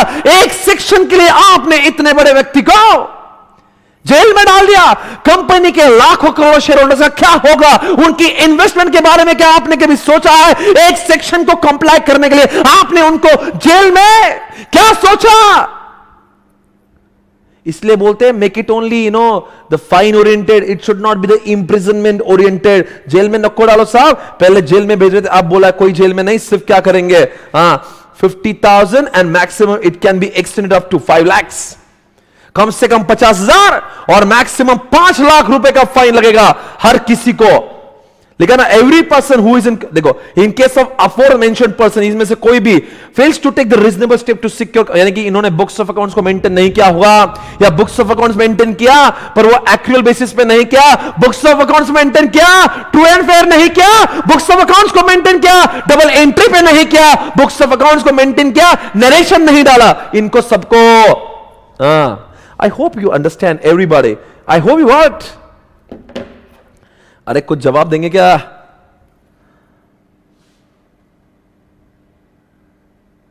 बुक्स हमारे कोर्स में इंक्लूड होती है. Rishabh Jain, thank you so much. Okay,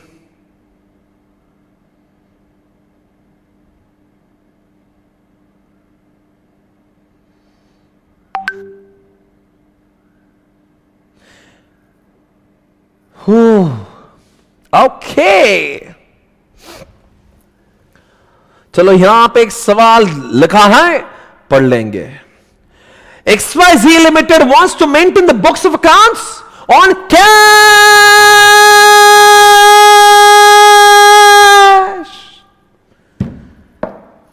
cash basis, यानी कि एक्रूअल नहीं करना चाहते हैं, वो कैश बेसिस पे करना चाहते हैं. Is this valid or invalid? आपका समय शुरू होता है. Valid or invalid, valid or invalid, valid or invalid. Rajawat Ayush, thank you. आप बोलेंगे वैलिड है क्या इनवैलिड है? और ये पूरी तरह से इनवैलिड है. आपका can not maintain its books of account cash basis. ये सवाल का जवाब भी आपने सही दिया है.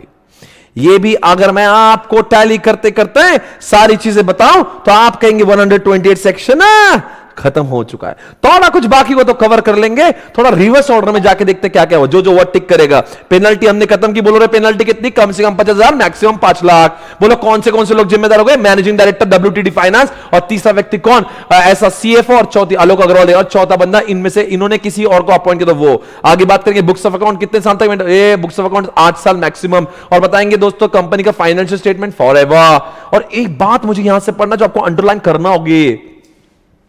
In case of the company incorporated less than 8 years before the financial year, the books of accounts for the entire period preceding the financial year, together with the voucher. Oh baby, दोस्तों company को incorporate होने को 3 ही साल हो गए. Law में लिखा you are suppose to maintain the books of accounts for 8 years. अरे अब 8 साल तो मैं पैदा भी नहीं हुआ. जितने साल पैदा हुए हैं उतने साल का मेंटेन कर लो, हम लोग मान लेंगे. बिकॉज वैसे भी आपकी कंपनी की उम्र 8 साल की है नहीं, आप 3 साल से, अगर आपने 3 साल के भी अगर बुक्स ऑफ अकाउंट मेंटेन कर लेना, इसका मतलब आप वैलिड हो, कोई प्रॉब्लम नहीं है. ओके, उसके बाद में कुछ और लिखा है. ओके, चलो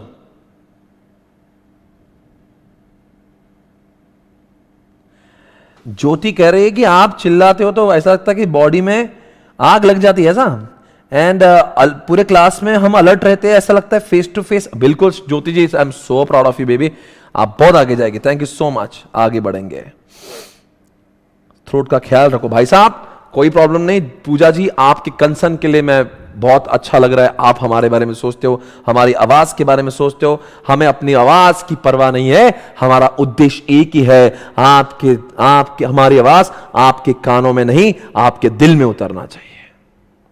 अगर मुझे आपके कानों में ही आवाज उतारना होती भाई और बहनों, तो मैं ऐसे ऐसे चुट्टू चुट्टू आवाज में बोलता। मैं यहां से नहीं पढ़ा रहा हूं भाई और बहनों, ये मेरे दिल से आवाज निकल रही है जो आपके दिल तक पहुंच रही है। यहां पे बैठे हुए कोई भी व्यक्ति अगर आज मेरी क्लास में सो रहा है, मतलब वो सामान्य व्यक्ति नहीं है। एक सामान्य व्यक्ति कभी भी ऐसी आवाज में नहीं सो सकता है।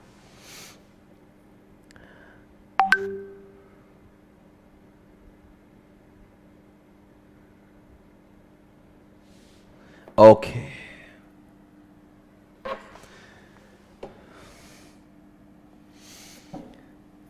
जी सर, हमारे दिल तक पहुंच रही है, थैंक यू सो मच, अच्छा लगा सुन के। चलो, teaching style is so awesome, I must say. भाई साहब कुछ भी पढ़ाएंगे ना, ऐसा ही पढ़ाएंगे, चाहे एफएमई को पढ़ाएंगे ईएसएम, उसमें तो आग लगा देंगे, वो तो और भी प्रैक्टिकल मजा आएगा। डोंट वरी, जब तक मैं हूं ना, जो मैं पढ़ाऊंगा ना सिर्फ पढ़ेंगे, रिवाइज करेंगे, इतना रिवाइज करेंगे पूरा याद होगा, फिर आईसीए के पेपर सॉल्व करेंगे और आपको ऐसा फील होगा क्लास में ही कि पूरा सिलेबस क्लास में हो, चाहे ईएएस की बात करो चाहे एफएमई को। इसलिए हम लोग कहते हैं you won't have to study at home. Okay guys, come on, check it out. As per proviso to subsection 5, where an investigation has been ordered in respect of a company under chapter 14 of the act related to the inspection, inquiry, investigation, लो लिखा है, central government may direct that the books of accounts may be kept for such a longer period than 8 years. दोस्तों, एक chapter है CA final में जिसका नाम है inspection inquiry. मान लीजिए सत्यम ने कुछ कांड किया है और सत्यम के खिलाफ कुछ इंक्वायरी चल रही है, तहकीकात चल रही है। ऐसे केस में दोस्तों गवर्नमेंट चाहती है तो सत्यम को बोल सकती है साहब 8 साल नहीं, आपको 11, 12, 15 सालों तक बुक्स ऑफ अकाउंट्स मेंटेन करना है। उस केस में उस कंपनी को उतने सालों तक मेंटेन करना जरूरी होगा। यह सेक्शन हमारा हो गया है, आगे बढ़ेंगे।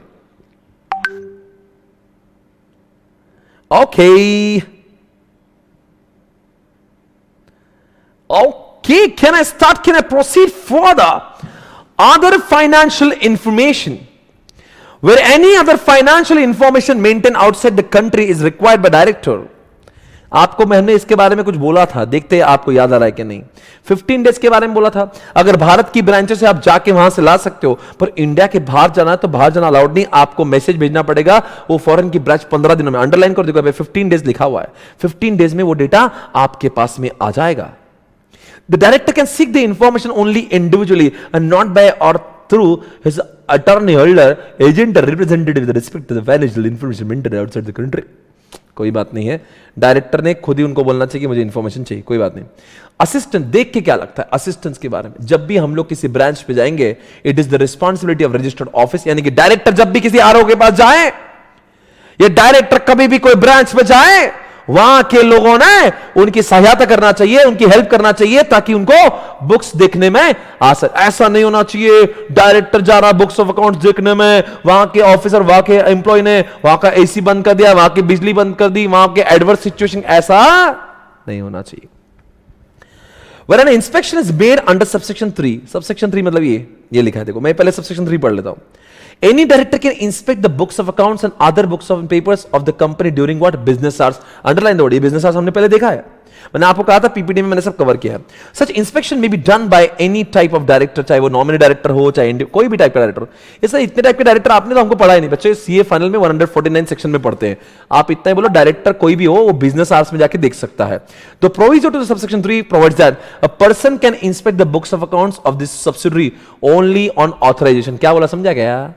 अगर विजय माल्या को एयरलाइंस के अगर बुक्स वगैरह देखना है ना, तो वैसे नहीं देख सकता है वो, उसको क्या करना पड़ेगा, होल्डिंग कंपनी का बीआर पास करने के बाद ही ये वहां पे जाके बुक्स ऑफ अकाउंट देख पाएगा। या 3 बार बोल दिया, कितने बार बोल रहे, वही यहां पे देखिए।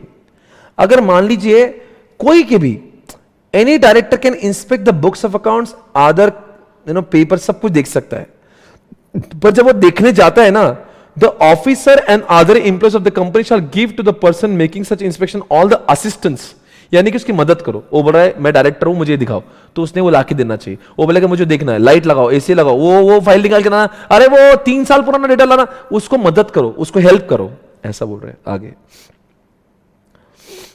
बुक्स ऑफ अकाउंट्स ब्रांच पे, अगर ब्रांच कहां पे है, ध्यान से देखना यहां पे दोस्तों, भाई और बहना, आपको समझने की दरकार है। Where company has a branch office and outside in or underline करो, in यानी कि अंदर भी है और बाहर भी है। It shall be deemed to have complied with the provision of subsection 1 if the proper books of accounts relating to the transaction effected at the branch office are kept at the office। क्या लिख रहा है? Kept at the office। बिल्कुल सही लिख रहा है, कुछ नहीं लिखा। relating to the transaction branch office are kept at the office, office में रखे होना चाहिए। The summarized returns of the books of accounts of the company kept and maintained outside India shall be sent to the register office at quarterly intervals, which shall be kept and maintained at the registered office of the company and kept opened। अरे वो क्या लिख रहा है मालूम, मैं आपको समझाता हूं। ब्रांचेस अगर इंडिया में है तो उनका काम है, उन्होंने यहां के बुक्स ऑफ अकाउंट्स को हेड ऑफिस में भेजना चाहिए। पॉइंट 1, बिकॉज हेड ऑफिस में सीएफएस बनाते हैं, जिसको हम लोग कहते हैं कंसोलिडेटेड फाइनेंशियल स्टेटमेंट। पर अगर ये सारी ब्रांचेस इंडिया के बाहर होगी तो उनको पूरे बुक्स ऑफ अकाउंट्स नहीं भेजना, उन्होंने क्वार्टरली सिर्फ उसका समरी भेजना है। तो अब थोड़ा सा पूरा विस्तार में देखते हैं। अगर भाई और बहनों, अगर इनके ब्रांचेस इंडिया के अंदर है तो इंडिया के लोगों ने पूरे बुक्स भेजना चाहिए।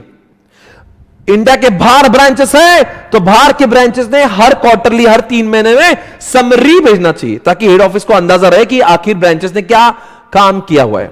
अब रही बात, ये तो उनको भेजना है, ये तो वो लोग भेजेंगे, वॉलंटरी भेजेंगे, डायरेक्टर ने मांगा नहीं, उनको झक मार के उनको खुद को भेजना है, वो लोग भेजेंगे, वो भेजेंगे। पर मान लीजिए उन्होंने भेजा और इनको कुछ डाउट आया, तो क्या ये इंडिया के अंदर के ब्रांच में जाके खुद जाके विजिट कर सकते हैं? हां। अगर इनको डाउट आया और ब्रांच इंडिया के बाहर है, ये इंडिया के बाहर नहीं जा सकते, इंडिया के बाहर जाना अलाउड नहीं है, ये बोलेंगे कि हमें डेटा चाहिए 15 डेज के अंदर, वहां से रिप्लाई आना चाहिए। अंडरस्टैंड करो what I am saying, come on guys. पहले तो उन्होंने भेजना चाहिए, ये उनका काम है। अब भेजने के बाद में हमको समझा रहे तो हम जाके वहां चेक कर सकते हैं अगर ब्रांच इंडिया में है, और ब्रांच इंडिया में नहीं तो हम लोग उनको बोल सकते भेजो भेजो भेजो। आई होप यू अंडरस्टैंडिंग दिस, या गाइस, आर यू देयर? मुझे देखने तो आपका, मैं बहुत देर से रिप्लाई नहीं देखा। आप सही मेरे साथ हो या नहीं? अरे भाई आप मेरे साथ में हो या नहीं? सीए फाउंडेशन क्लासेस फर्स्ट में से जो चल रही है वो यूट्यूब पे आएगी, कुछ दिन तक यूट्यूब पे रहेगी। आगे ESM FME को बिल्कुल हार्ड नहीं, हम पढ़ेंगे, ऐसा माहौल बनाएंगे, बहुत मजा आएगा। आगे ओके, समझ आ रहा है सभी को? बाकी दूसरे कमेंट मत करो, ये मेरा नंबर आपको दिया, उस पर आप बात कर सकते हो ना यार। ओके, सभी को समझ में आ रहा। अगर आपको ये चीज समझना थी तो यहां से बहुत अच्छे से समझ सकते थे हम लोग। देखो ये चीज यहां पे और भी अच्छे से लिखी थी। देखो ब्रांचेस है इंडिया में, से तो उन्होंने समरी, इंडिया के बाहर तो समरी भेजना चाहिए, इंडिया के अंदर तो उन्होंने पूरा डेटा भेजना चाहिए क्वार्टर एंड में, ठीक है।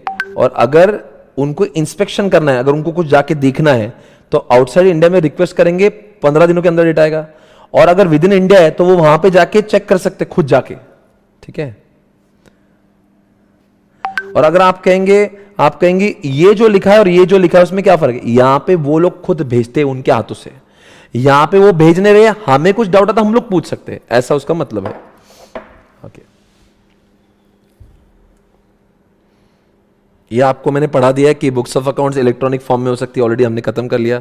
कहां पे बताओ रे बच्चों, बुक्स ऑफ अकाउंट्स कहां पे रखना चाहिए? बुक्स ऑफ अकाउंट कंपनी के रजिस्टर्ड ऑफिस में होना चाहिए। अरे क्या रजिस्टर्ड ऑफिस से दूसरी जगह पे रख सकते क्या? अरे रखने के पहले बोर्ड रेजोल्यूशन पास करना चाहिए, और क्या करना चाहिए, 7 दिनों के अंदर आरओसी को इन्फॉर्म करना चाहिए। देखो ये सब लिखा था, हमने ऑलरेडी पढ़ा था, ये खत्म हो गया। नेक्स्ट पॉइंट, ये क्या है ना, एक्रूअल। अरे बोला था ना 4 चीजें, डबल एंट्री के single entry, double entry, accrual के कैश, एक्रूअल। आप बताओ ट्रू एंड फेयर होना चाहिए कि नहीं? हाँ होना चाहिए। और वहां पे नरेशन होना चाहिए कि नहीं? अरे ऑलरेडी लिखा है ये बच्चों बताओ रे, ये बच्चा क्या मेंटेन करना चाहिए रहना? 3 चीजें मेंटेन करना, books of accounts, books and papers and financial statement. ये 3 चीजें मेंटेन करना है, पर 3 चीजें मेंटेन करते समय 4 things are to be followed. आप मुझे बताएंगे कौन सी 4 चीजें फॉलो करना? 3 चीजें मेंटेन करना चाहिए, पर 3 चीजें मेंटेन करते समय कौन सी 4 चीजों को फॉलो करना जरूरी है? हाँ दैया, अरे दैया, अरे बताओ बच्चा। चैप्टर 5 के अमेंडमेंट्स आज होंगे चिंटू, आज अपलोड कर रहा हूं, आगे बढ़ो। अरे 4 चीजें लिखते के नहीं रहे।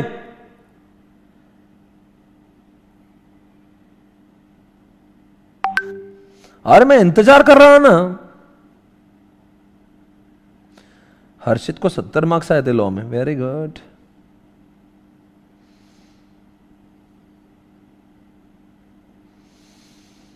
चार चीजें बिल्कुल लिपिका मंगल ने लिखे, double entry, accrual, narration, true and, बिल्कुल सही चल रहा है, बिल्कुल सही।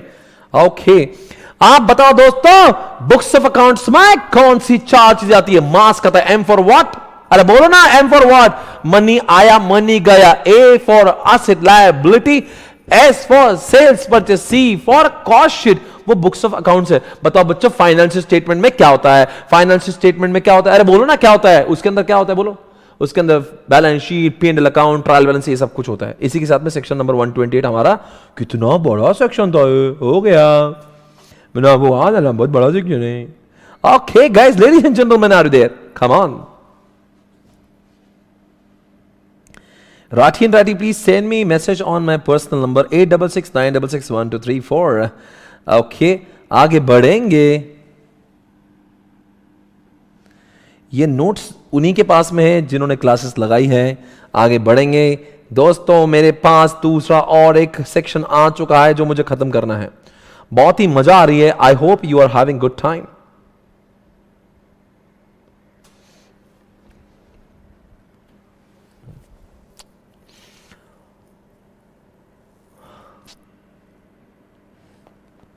अरे क्या मैं आगे पढ़ाऊं क्या नहीं पढ़ाऊं, क्या करूं, बंद करूं क्या? क्या करना है मुझे? मैं क्या कर रहा हूं? अरे मैं क्या कर रहा हूं? मुझे पढ़ाना है कि नहीं पढ़ाना है आगे? Am I going to teach you further? कितने बजे तक? सही सवाल पूछा है, कितने बजे तक? अभी 20-25 मिनट और पढ़ेंगे, 6:30 को खत्म करेंगे। Can I proceed further guys? अरे हाँ या ना, 25 मिनट तो बैठना पड़ेगा ना।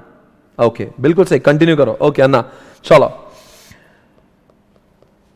मैं ऐसा सेक्शन ढूंढ रहा हूं जहां पे आपको बहुत मजा आएगा।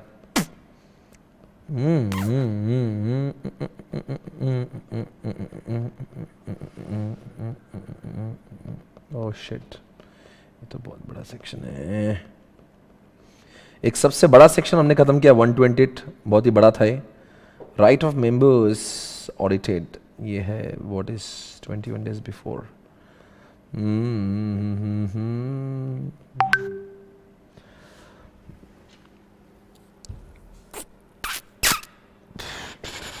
Copy of financial statement to be filed with RROC. मैं बोलना चाहता हूं, क्या मैं बोल सकता हूं भाई और बहना? आपसे मेरा प्रश्न है, क्या मैं आगे जा सकता हूं? बहुत सारी चीजें यहां पे है, आपको अच्छा भी लगेगा पढ़ के। चलो दोस्तों, आपको पढ़ना है सेक्शन नंबर 129। दोस्तों 129 का हेडिंग क्या है आपके सामने, जरा देखिए। ये है 129 जिसका नाम है financial statement. What is that financial statement? सिर्फ फाइनेंशियल स्टेटमेंट वो जो ऑलरेडी हमने 128 में देखा है, क्या वही वापस लिख रहा है? बच्चों वो नहीं है, ये अलग है। आपको देखना पड़ेगा क्या लिखा है, ये जरा देखिए। 129 में क्या लिखा है कि फाइनेंशियल स्टेटमेंट को मेंटेन करते समय कौन सी बातों को ध्यान में रखना जरूरी है? देवी और सज्जनों, मेरा एक सवाल आपसे है, फाइनेंशियल स्टेटमेंट को मेंटेन करना जरूरी है, ऐसा सेक्शन 128 कहता है, पर 129 कहता है फाइनेंशियल स्टेटमेंट को मेंटेन करते समय what factors are to be consider, कौन सी बातों को मद्देनजर रखते हुए फाइनेंशियल स्टेटमेंट को मेंटेन करना चाहिए। दोस्तों फाइनेंशियल स्टेटमेंट को मेंटेन करते समय आपने फैट करना चाहिए, बिग नहीं करना। सॉरी क्या है? फैट रो पर बिग न रो, फैट रो। अरे क्या बोल रहे? फैट रो बिग न, it should be fat, it should not B big, it should be fat, it should not B big. Sir क्या लिख रहे हैं आप? देवी और सज्जनों, आपके सामने स्क्रीन पे ये आपको एक पीपीटी नजर आ रही होगी, और इस पीपीटी में लिखा है हर कंपनी का जब फाइनेंशियल स्टेटमेंट मेंटेन होता है तो फाइनेंशियल स्टेटमेंट मेंटेन करते समय आपने फैट करना चाहिए। एफ यानी कि उसका फॉर्म, यानी कि वो जो फॉर्मेट में होना चाहिए वो शेड्यूल 3 का फॉर्मेट होना चाहिए। आप सभी लोग अकाउंट्स पढ़ रहे हैं, आप सभी को शेड्यूल 3 तो मालूम होगा। ए फॉर ओहो, आप जब भी फाइनेंशियल स्टेटमेंट मेंटेन करोगे अकाउंटिंग स्टैंडर्ड को जरूर फॉलो करना। टी फॉर क्या लिखा है? It should be true true true, fair fair fair, यानी कि दोस्तों fat. F for what? Format schedule 3 का होना चाहिए। ए से अकाउंटिंग स्टैंडर्ड होना चाहिए। T for what? True and fair होना चाहिए। पर दोस्तों कंपनीज बहुत सारी होती है ना, सारी के सारी कंपनी को ये फॉर्मेट एप्लीकेबल नहीं है। ये तीनों बातें किनको एप्लीकेबल नहीं है? बिग बिग BIG, बी यानी कि बैंकिंग वालों को एप्लीकेबल नहीं, आई से इंश्योरेंस वालों को एप्लीकेबल नहीं, जी से जनरेशन ऑफ इलेक्ट्रिसिटी वालों को एप्लीकेबल नहीं, क्योंकि इन तीनों के लिए उनकी पापा एक्ट अलग है। यानी कि बैंकिंग वालों के लिए RBI ने कहा है कि कैसे मेंटेन करना चाहिए, इंश्योरेंस के लिए IRDA ने कहा है कैसे होना चाहिए, जनरेशन ऑफ इलेक्ट्रिसिटी का उनका अपना अलग एक्ट है। दोस्तों भाई और बहनों, ये बोल रहे ना फैट फॉलो करना चाहिए, ये किसको एप्लीकेबल है? जो बिग नहीं है, यानी कि बैंकिंग को, इंश्योरेंस को और जनरेशन ऑफ इलेक्ट्रिसिटी को एप्लीकेबल है? नहीं है, नहीं है, नहीं है, नहीं है। आपको समझ में अब तक मैं क्या बोला? Come on guys, okay everybody, are there everybody? Okay sir, ये शेड्यूल क्या रहता है? शेड्यूल 3 ये क्या है? ये शेड्यूल 3 हमको मालूम नहीं, हम अकाउंट पढ़ रहे पर हमको मालूम नहीं कि आपको शेड्यूल 3 ऑफ बैलेंस शीट, ये है उसकी इमेजेस।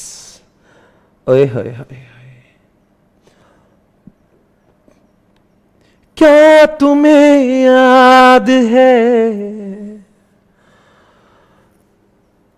हाँ हमें याद है। दोस्तों क्या आपने ऐसे बैलेंस शीट को क्या कभी पहले देखा था? क्या आपने ऐसे बैलेंस शीट को पहले, शेड्यूल 3 की बैलेंस शीट को आपने कभी देखा नहीं क्या? अरे मैं कैसे बताऊं रे आपको?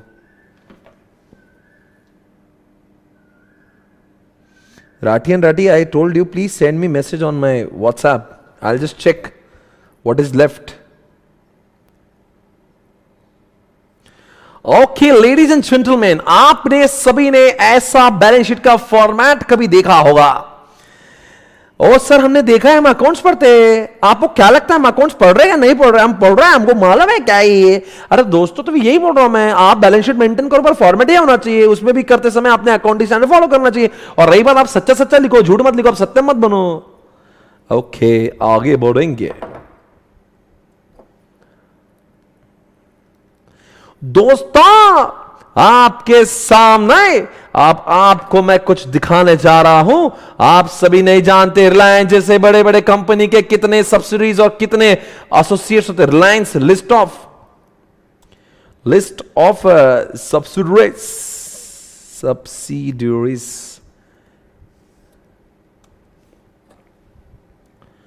क्या है सर ये कितना है? अरे भाई ये रिलायंस का सब्सिडरी और मेजर एसोसिएट्स है, ये इसका नाम है रिलायंस। दोस्तों ये रिलायंस का क्या कराया सब कुछ है। 94 इस जगह पे, ये तो 2015 का है। अगर मैं इसको लेटेस्ट पढ़ूंगा तो न जाने और कितना मिलेगा। कितनी सब्सिडीज है इसकी, लिस्ट ऑफ सब्सिडी। मैं चाह रहा हूं कि लेटेस्ट डेटा मिल जाए तो मुझे बहुत अच्छा लगेगा, ताकि मैं आपको लेटेस्ट चीज दिखाऊं कि रिलायंस के पास में क्या है। भाई ये देखो बच्चों, रिलायंस की अपनी, अरे अरे अरे अरे अरे अरे अरे अरे अरे अरे अरे अरे क्या है रे, इतना ज्यादा कंपनी, एक ही कंपनी कितना। देखो TV 18 का तो मैंने अभी, TV नेटवर्क, ये वायाकॉम 18, ये सब। अरे बाबा, अरे बाबा, ये कौन है रे? रिलायंस क्या कर रहा है ये? अरे दोस्तों इसको रोको कोई। अरे 2015 में जिसके सब्सिडीज केवल 94 थे, अब दोस्तों ये पूरी बन चुकी है। सर ये राइट साइड में क्या लिखा है? प्रपोर्शन ऑफ ओनरशिप, किसी में 22%, किसी में 78%, किसी में 100 है, तो किसी में 40% है। दोस्तों ये सब उसके, दोस्तों 50% से ज्यादा जिस कंपनी में हो तो उसको हम लोग सब्सिडी कहते हैं। और दोस्तों 20 से 50 के अंदर जिसको होते हैं उसको हम लोग एसोसिएट कहते हैं। तो चाहे वो एसोसिएट हो, इन सब की बैलेंस शीट भी आपको मंगवाना पड़ेगी। इन सब की बैलेंस शीट को लेके आओ, लेके आओ, लेके आओ। और उसके अंदर जो हेड ऑफिस जो उनका मेन बिजनेस है उसके अंदर ये रिलायंस इंडस्ट्री लिमिटेड के अंदर इन सबकी, यानी कि इन सबकी भी अपनी बैलेंस शीट होगी, इन सबकी अपनी बैलेंस शीट होगी, इन सबकी भी अपनी ABCD EFGHIDDEFGHIJIJ जियो। सर आप क्या पढ़ा रहे हो, क्या बोल रहे हो आप? बिल्कुल सही बोल रहा हूं मैं।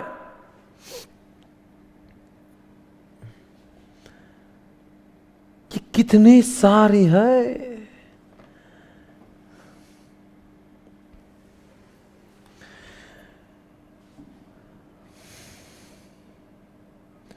देवी और सज्जनों, आपसे मेरा एक सवाल है भाई और बहनों, ये सारे के सारे बैलेंस शीट का डेटा आपको इनके मेन बैलेंस शीट में ऐड करना होगा। इनके अंदर ये जो ब्रांच, ये जितनी भी सब्सिडीज है, जिनके भी एसोसिएट्स है, इनका सबका पैसा, इनका सबका total asset is equal to asset of Reliance Industry Limited, इनकी सबकी liability is equal to liability of Reliance Industry. इस तरह से इनका CFS बनता है, जिसका नाम है consolidated financial statement of Reliance. Sir applicable तभी होगा जब कंपनी का इसमें वन और मोर, अरे भाई इनका वन और मोर नहीं, 300-400 सब्सिडीज इनके, इसमें सब्सिडी इंक्लूड जॉइंट वेंचर भी चलेगा, एसोसिएट भी चलेगा। एंड दोस्तों, ये जब FS बना रहे थे तब भी आपने फैट को फॉलो किया था, तो जाहिर सी बात है जब आप CFS बनाओगे तब भी तो आपको फैट को फॉलो करना पड़ेगा। यानी कि जब कंसोलिडेटेड फाइनेंशियल स्टेटमेंट बनेगी तब भी तो आपको F फॉर मतलब आपका शेड्यूल 3 का फॉर्म होना चाहिए, A से अकाउंटिंग स्टैंडर्ड होना चाहिए, और T से आपने ट्रू एंड फेयर करना चाहिए। ओके, ये देख लीजिए इतना सब कुछ यार, कितना बड़ा आदमी है यार, 321 है। Oh no. एक बात मैं आपसे पूछना चाहता हूं,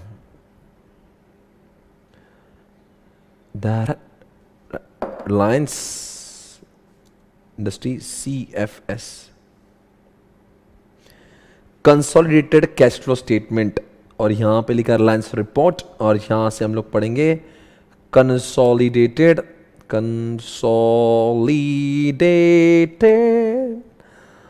फाइनेंशियल स्टेटमेंट। वही की बात है, बैलेंस शीट को देखेंगे, रिलायंस की कंसोलिडेटेड फाइनेंशियल स्टेटमेंट आपके सामने।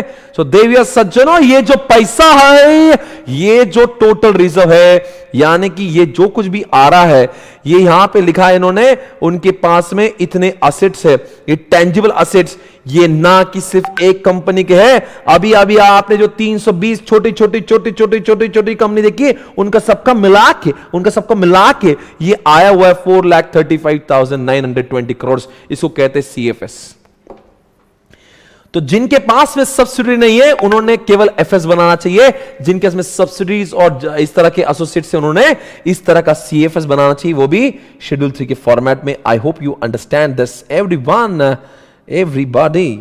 ये जितना भी उनका प्रॉफिट है, अगर चलो देखते हैं उनका हम लोग प्रॉफिट निकालते हैं, कंसोलिडेटेड प्रॉफिट। चलो बैलेंस शीट बहुत हो गया, इनका P&L अकाउंट देखते, P&L अकाउंट।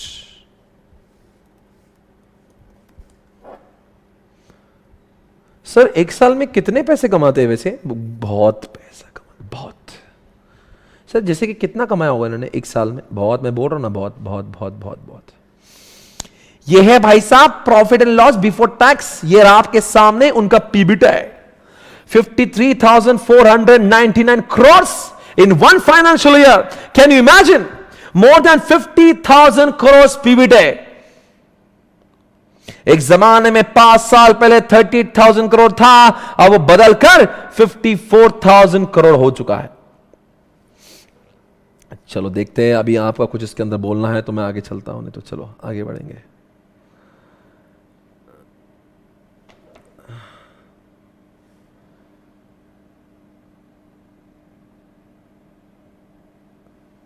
पूरे के पूरे अजेलिंग ये पूरे के पूरे। Everybody got it? Everybody come on.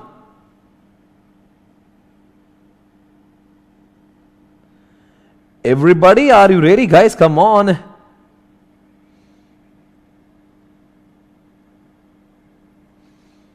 Okay, guys, let's start.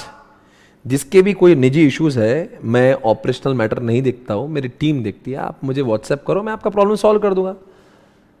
इतनी बड़ी ऑर्गेनाइजेशन है, ऐसा कुछ प्रॉब्लम आ सकती है, उसमें कोई डिनाई नहीं करेंगे। अगर आपके साथ में कुछ प्रॉब्लम हुआ है, सभी के रिफंड, जो आपको बताता हूँ रिफंड क्या चीज़ का मांगते हैं लोग। क्या था, हमने सीए इंटर की बैचेस चालू कर दी थी सीए फाउंडेशन का रिजल्ट आने से पहले, तो उसमें कुछ स्टूडेंट फेल हो गए तो उनको रिफंड मिलना चाहिए, तो बहुत सारे लोग का रिफंड दे दिया था। उसमें क्या हुआ था कि हमने सबसे फॉर्म मंगवाए थे और सबके बैंक अकाउंट नंबर लेते, मैक्सिमम लोगों का दे दिया है। अब जो लोगों ने फॉर्म सही नहीं भरा या बैंक स्टेटमेंट का डेटा सही नहीं दिया या अकाउंट सही नहीं दिया, तो उनका पैसा रह जाता है। तो अब वो लोग यहाँ पे आके उनको लग रहा है कि हम उनके साथ में कुछ गलत कर रहे हैं। अरे भाई साहब, बहुत पैसा है अपने पास में, आपके पैसे कहाँ लेके जाएंगे यार। और ऐसे काम करने के लिए एसपीसी बनाने, और मैं तो बिल्कुल नहीं बनाऊँ, ठीक है ना। सो आप अपने कंट्रोल में रहिएगा, आपका कुछ भी है तो आप मुझे व्हाट्सएप करेगा, 2-4 दिन में आपका पैसा आपको मिलेगा। रिलैक्स।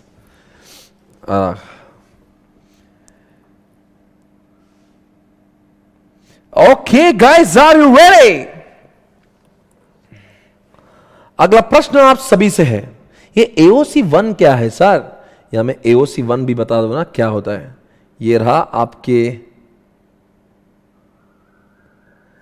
AOC 1। मुझे पूरा यकीन है इस बार एग्जामिनेशन कैंसिल हो सकती है या पोस्टपोन हो सकती है। इस डेट पे एग्जामिनेशन कंडक्ट करना सी इंटर फाइनल की बहुत ही मुश्किल है। आप ये समझ लो, बार बार सवाल मत पूछो, कॉमन सेंस है। इतने पेशेंट्स बढ़ रहे हैं, कैसे ICI लेंगी? आगे देखो ये क्या लिखा उन्होंने, पूरा के पूरा AOC number 1, statement containing salient features of the financial statement of subsidies and associate company. क्या सब्सिडी का नाम है, उनका पीरियड क्या है, और क्या रिजर्व से, टोटल एसेट्स कितने, टोटल। अभी एक एक सब्सिडरी का आपको ऐसा डेटा लिखना पड़ेगा, क्योंकि CFS में आप पूरा सबका इकट्ठा लिख देते हो, पर AOC 1 में आप एक एक सब्सिडरी का डेटा लिखते चलोगे। इस सब्सिडरी में हमारा इतना स्टेक है, उसका इतना है, उसका इतना है, उसकी पूरी यहाँ पे information in respect of each subsidiary to be presented with amounts in rupees, ये सब लिखा है। ऐसे समझ में आ रहा है? एसोसिएट और जॉइंट वेंचर का ऐसा आपने लिखना चाहिए, ठीक है? Okay everybody got it? Salient feature. आपसे मेरा एक प्रश्न है, क्या आपको नहीं लगता ये जो भी आपने फाइनेंशियल स्टेटमेंट बनाए हुए हैं, एक बार ये सारा फाइनेंशियल स्टेटमेंट रिलायंस के जब यहां पे AGM होगी उसके सामने प्रस्तुत करना चाहिए? दोस्तों आओ मैं आपके सामने कुछ दिखाने जा रहा हूं। चाहिए फेशियल जैसा ग्लो एट होम, पर होम रेमेडी से परेशान? What does Sara do? I wear a mask from Garnier, naturally.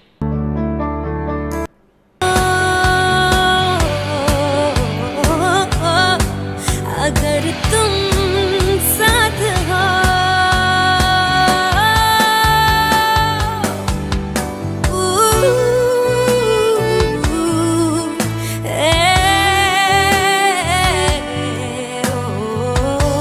In last year's AGM speech, I had shared my goals दोस्तों of आपके growing our सामने business आ चुके हैं partnership Reliance and के achieving AGM a net Mukesh ji. debt-free balance sheet.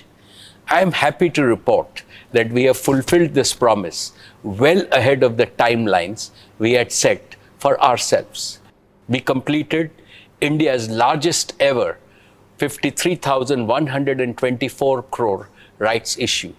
This was also the world's largest right issue by a non-financial institution in a decade.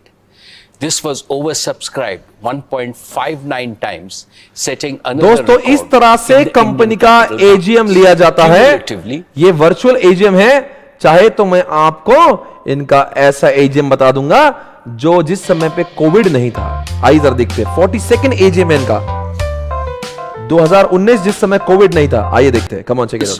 Can be inclusive. Reliance's own value creation strategy will prove this. The slowdown in some sectors of the economy is temporary.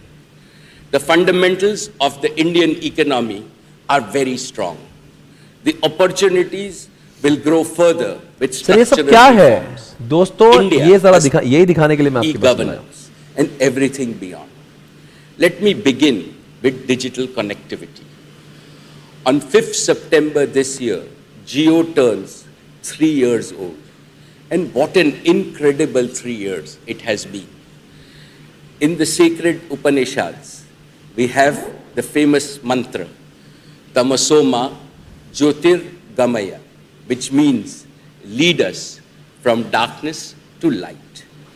In a manner of speaking, before Jio, India was data आपने इस इंसान को थोड़ी देर पहले देखा था as a director, बल्कि मैंने इनकी फोटो दिखाई थी आपको.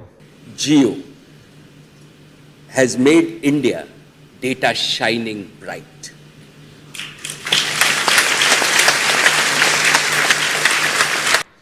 आपको ये तस्वीर देखना है, ये कंपनी का एजीएम चल रहा है और ऐसे एजीएम में आपको नहीं लगता कि कंपनी के एफएस और सीएफएस को प्रस्तुत करना चाहिए, जहां पे यहां पे ये दिखाया जाएगा कि इस साल हमारे कंपनी ने क्या फाइनेंशियल परफॉर्मेंस किया, कितना प्रॉफिट कमाया, हमारे कंपनी का पैट कितना है, पीबीटी कितना है, हमारी कंपनी का सेल कितना हुआ. ये सारे डेटा आपको नहीं लगता एजीएम यानी कि जिन शेयर होल्डर के बदौलत कंपनी चल रही है उनके सामने डेटा प्रस्तुत करना चाहिए. और दोस्तों ये जब वहां पे प्रस्तुत करते हैं उनका वो सब इसको अप्रूव करते हैं. इनके अप्रूव होने के बाद में as per section number 137, as per section number 130 क्या बोल रहा है, as per section number 137 ROC के अंदर इस फाइनेंशियल स्टेटमेंट को सबमिट करना जरूरी है. यानी कि पहले फाइनेंशियल स्टेटमेंट बनना चाहिए एज पर सेक्शन नंबर 129. जरा 137 का अगर आप हेडिंग देखेंगे तो 137 में एक खुला खुला लिखा हुआ है. जरा देखिए, ये जो भी फाइनेंशियल स्टेटमेंट 129 के हिसाब से बनती है, देखो copy of the financial statement to be filed with registrar. क्या समझा आपको, समझा क्या क्या 129 में जो फाइनेंशियल स्टेटमेंट बनाई जा रही है उसको सबमिट करना जरूरी है आरओसी में as per section number 137. Okay, आगे बढ़ेंगे.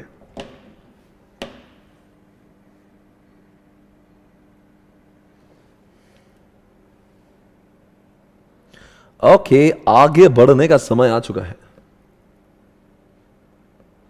1.5 टाइम्स ओवर सब्सक्राइब, मतलब अगर उनके इसमें एक शेयर है तो 1.5 लोग डिमांड कर रहे. 1000 शेयर थे पर लोग 1500 शेयर डिमांड कर रहे थे, उसको कहते हैं ओवर सब्सक्राइब, यानी कि डिमांड ज्यादा थी और सप्लाई शेयर्स का कम था, ऐसा उसका मतलब है.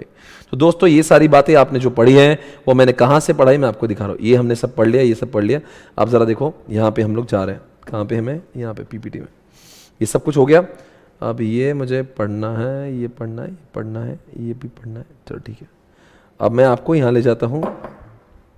ये देखो, ये यहाँ पे ये तो हमने पढ़ लिया था, ये थोड़ा सा बाद में पढ़ेंगे. फाइनेंशियल ईयर की बात करेंगे, फाइनेंशियल ईयर की ट्रू एंड फेयर व्यू की बात करते हैं. देखो हमने ऑलरेडी ये पढ़ लिया था. देखो बोलो, ट्रू एंड फेयर व्यू हमने पढ़ा था. क्या हमने फैट की बात करी थी, क्या हमने बिग की बात करी थी. ये सारा डेटा यहाँ पे बिग और फैट आपके सामने, ये पेज हमारा खत्म हुआ है. ओके, यहां पे लिखा है ये फैट होना चाहिए और नीचे लिखा है वो बिग के लिए एप्लीकेबल नहीं है, इसलिए हमारा पढ़ाने की जरूरत नहीं. अब देखो लाइंग ऑफ फाइनेंशियल स्टेटमेंट, ये भी हमने पढ़ा था at every annual general meeting. अभी मैंने आपको वीडियो दिखाया.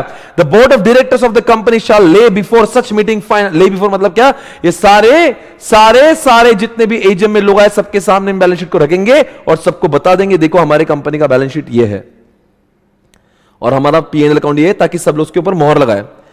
सीएफएस के बारे में ऑलरेडी हमने पढ़ लिया, आपको यहां पे चाहे तो मैंने आपको दिखा दिया था. आपने इसको हां भी कहा था, मैंने आपको सीएफएस भी दिखाया था, एओसी 1 भी दिखाया, रिलायंस का सीएफएस भी मैंने आपको दिखा दिया. तो दोस्तों ये पूरा वही लिखा हुआ है जो आपने ऑलरेडी पढ़ा हुआ है. अब यहां से कुछ चीजें ऐसी है जो हमने पढ़ी नहीं पर हमें पढ़ना जरूरी है. पर आज के टाइम को मद्देनजर रखते हुए मैं ये सिर्फ इतना पढ़ाऊंगा. कितना, ये 4, 5, 6, 7. फिर सर हम लोग क्या नहीं पढ़ेंगे आज, ये देखो ये वाला पेज कौन सा, ये 9.10 पे और 9.11 पे जो थोड़ा सा बचा है ना, ये हम लोग अभी नहीं पढ़ेंगे, वो कल पढ़ेंगे. उसके बाद में ये हमारा पढ़ के हो गया, ये भी पढ़ के हो गया. फिर ये वाला पेज हम लोग आज नहीं पढ़ेंगे. कौन सा, ये वाला, ये फाइनेंशियल ईयर, ये 9.8. अगर वक्त तो पढ़ेंगे नहीं तो नहीं पढ़ेंगे. यानी कि मुझे बस आप ये पढ़ने का मौका दो तो आपका बहुत बहुत मैं शुक्रगुजार रहूंगा. यहां पे पढ़ते हैं क्या लिखा है, देखो यहां पे, ये तो हमने पढ़ लिया. ये वाला हमें पढ़ना है. Consolidated financial statement, the provision applicable to the preparation, adoption and the audit of the financial statement of the holding company shall mutandis also apply to the consolidated financial statement. समझा क्या, जो फैट जिस तरह से financial statement को applicable है वही fat company के सीएफएस को भी एप्लीकेबल होगा. ये बात खत्म हो गई. अब मैं आपसे एक सवाल पूछना चाहता हूं कि हर कोई कंपनी जब फाइनेंशियल स्टेटमेंट बनाती है क्या उनको अकाउंटिंग स्टैंडर्ड को फॉलो करना जरूरी है? अरे हाँ या ना, कुछ जवाब देंगे. क्या अकाउंटिंग स्टैंडर्ड को फॉलो करना जरूरी है, हाँ या ना?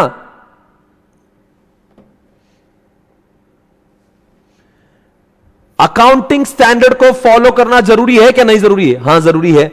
अब क्या लिखा देखो, without prejudice to the subsection 1, यानी कि जो पहले सेक्शन लिखा है वो वैसे रहेगा, और ये क्या हो रहा है, where the financial statement of a company do not comply with the accounting standard refer to in subsection 1, यानी अकाउंटिंग स्टैंडर्ड बोला था ना, FAT, F मतलब फॉर्म, A मतलब अकाउंटिंग स्टैंडर्ड फॉलो करना, और अकाउंटिंग स्टैंडर्ड फॉलो नहीं किया तो क्या करना चाहिए, the company shall disclose in the financial statement the deviation from the accounting standard, the reason for such deviation and the financial effects. क्या बोल रहा हूं, क्या अकाउंटिंग स्टैंडर्ड फॉलो करना जरूरी है, पहली बात। दूसरी बात, अगर आपने नहीं किया कुछ वजह से, तो लिखो कि हमने इस बार अकाउंटिंग स्टैंडर्ड फलाना फलाना नंबर का फॉलो नहीं किया, क्यों नहीं किया, और नहीं होने के से हमारे फाइनेंस के ऊपर उसका इंपैक्ट क्या आएगा, ये 3 चीजें लिखना डिस्क्लोजर में जरूरी है। Once again I will repeat, एक, फाइनेंशियल स्टेटमेंट फॉलो करते समय अकाउंटिंग स्टैंडर्ड को फॉलो करना जरूरी है, नहीं किया तो फिर आपने लिखना चाहिए हमने फाइनेंशियल स्टेटमेंट बनाते समय अकाउंटिंग स्टैंडर्ड को फॉलो नहीं किया, ऐसा डिस्क्लोजर देना चाहिए। फिर लिखना चाहिए कि हमने क्यों नहीं फॉलो किया, और नहीं फॉलो करने से हमारे ऊपर क्या इंपैक्ट होगा वो भी आपने लिखना जरूरी है। Next question guys, come on check it out. The central government may on its own or an application by class or classes of the companies by notification exempt any class or class of companies from complying with any of the requirement of this section or the rules made thereunder. It's very easy, and if it is considered necessary to grant such exemption in the public interest, and any such exemption may be granted either unconditionally or subject to। क्या बोल रहा है कि ये इस section में कोई चीजें लिखी है कि जो आपको फॉलो करना है, पर सेंट्रल गवर्नमेंट को लगता है कि इन फलाना फलाना क्या लिखा है, क्लास ऑफ कंपनीज के लिए, यानी कि जिस तरह से उन्होंने बिग में बोला ये बैंक को नहीं चाहिए, ये इंश्योरेंस को नहीं चाहिए, ये जनरेशन ऑफ इलेक्ट्रिसिटी को ये फैट फॉलो नहीं करना चाहिए, इन 3 के अलावा भी फ्यूचर में अगर उनको लगता है कि ये जो फैट है यानी कि फॉर्म है, जो अकाउंटिंग स्टैंडर्ड और ट्रू एंड फेयर, कुछ ऐसे ठराविक, कुछ ऐसे स्पेसिफिक कैटेगरी ऑफ कंपनीज को ये एप्लीकेबल नहीं होना चाहिए, तो गवर्नमेंट बाय नोटिफिकेशन निकाल के कल चेक बोल देंगे सीए कोचिंग क्लासेस में जितने भी लोग हैं उनको फैट फॉलो नहीं करना है। ऐसा सेंट्रल गवर्नमेंट चाहे तो बोल सकती है, ऐसा बोलेंगे नहीं, पर मैं एग्जाम्पल दे रहा हूं। वो कोई भी कल चके बोल सकते हैं हॉस्पिटल आजकल कोविड में बहुत परेशान है, तो उनको क्यों परेशान करेंगे, बोलेंगे आज के बाद में आने वाले 2 साल तक कोविड से जितने भी सेंटर लड़ रहे थे, जो हॉस्पिटल थे, उनको फैट फॉलो करने की जरूरत नहीं है, बोल सकते हैं ऐसा। नेक्स्ट, पिनल प्रोविजन, बताओ बच्चों, ऑलरेडी हमने इसके बारे में समझा था, क्या बोला था बताओ, कम से कम कितने हैं पैसे, अरे ऑलरेडी मैंने बोला था ना, ये एज इट इज है, एज इट इज है। बताओ कौन से लोग जाएंगे, एक बार बाद में पढ़ना। मैनेजिंग डायरेक्टर जाएगा, WTD फाइनेंस जाएगा, अरे WTD फाइनेंस जाएगा, तीसरा बोलो, अरे बोलो ना, तीसरा कौन, आपका CFO जाएगा, चौथा कोई भी पर्सन और जो इन्होंने बोर्ड ऑफ डायरेक्टर को जिन्होंने अपॉइंट किया होगा। अब क्या सजा होगी, 50,000 रुपए कम से कम, मैक्सिमम 5 लाख रुपए। देखो एज इट इज लिखा हुआ है, मैंने आपको बोला था 128 और 129 जो पूरी तरह से इनका जो पनिशमेंट है, all the directors shall be punishable with imprisonment for term which may be extended up to what 1 year or with a fine which shall not be less than 50,000 and but which may be extended up to what 5 lakh rupees or with both. Explanation for the purpose of 129 any reference to the financial statement shall include any notes, ये सब ठीक है। अब इतनी बात याद रखना दोस्तों, यहां के जो पिनल प्रोविजन है, यहां पे आपको पनिशमेंट अभी भी बरकरार है। यहां पे कह रहे कि imprisonment can be up to what 1 year, पर बाकी कौन से लोगों को सजा होगी और कितनी फाइन लगेगी वो सेम है। सिर्फ यहां पे 129 को और उन्होंने इंटेंस बना के लिख दिया कि अगर 129 में अगर आपने फाइनेंशियल स्टेटमेंट बनाते समय फैट को फॉलो नहीं किया, आपने बहुत बड़ा गुनाह किया है, आपको 1 साल तक की सजा होगी, फाइन 50,000 से लेकर 5 लाख तक की होगी, MD भी जाएगा अंदर, WTD फाइनेंस भी जाएगा और साथ साथ में CFO भी, और जो भी बंदा उन्होंने अपॉइंट किया होगा वो भी। इसी के साथ में आज का लेक्चर मेरी खत्म करने की इच्छा है, क्योंकि ये जो पोर्शन बचा it will B time taking, but आपको मैं बताते हुए मुझे बड़ी खुशी हो रही है दोस्तों, ये बहुत सारा खत्म हो चुका है, थोड़ा सा ही बाकी है। ओके मुटाटिस मतलब क्या, as it is 100% same to same. Okay चलो बच्चों, एक बार थोड़ा सा 2 मिनट के लिए 129 को रिवाइज कर लेते, फिर आप लोग जाएंगे घर पे। बताएंगे दोस्तों 129 के हिसाब से 2 बच्चे, एक तो FS फॉलो करते समय और एक तो CFS, इतना ही सबसे इंपॉर्टेंट है। आप बताओ दोस्तों, FS फॉलो करते समय फैट, F मैंने क्या फॉर्म यानी कि शेड्यूल 3 फॉलो करना चाहिए, A माने कि अकाउंटिंग स्टैंडर्ड, T माने कि ट्रू एंड फेयर, कौन से कंपनीज के लिए एप्लीकेबल नहीं, बिग, B यानी कि banking, insurance, generation of electricity. दोस्तों आपसे सवाल है CFS को फॉलो करते समय भी क्या फैट फॉलो करना चाहिए? हां जी करना चाहिए। आपको लगता है CFS किसको एप्लीकेबल होता है? जिनको जिनकी सब्सिडीज होती है, जिनके जॉइंट वेंचर होते हैं, जिनके एसोसिएट होते हैं, उन्होंने सबका मिला के इकट्ठा CFS को बनाना चाहिए।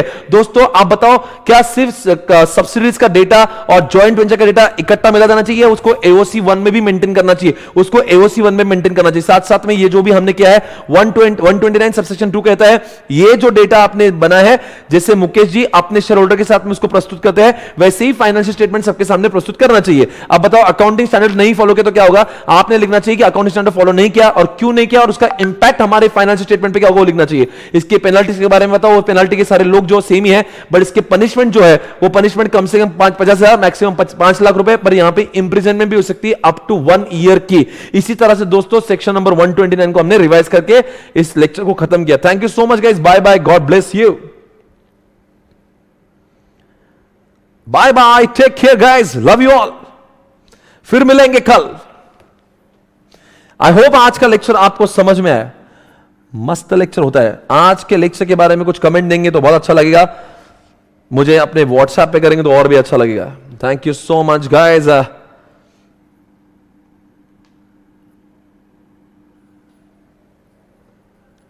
thank you so much, lecture was amazing, thank you so much, thank you, bye bye, thank you everyone, thank you for wishing me on my anniversary, thank you so much, love you all, take care, God bless you।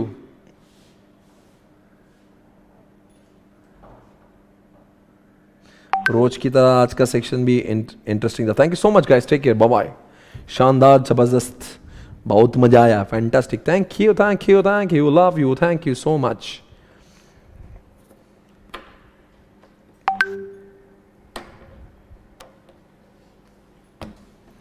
Okay, take care guys, bye bye।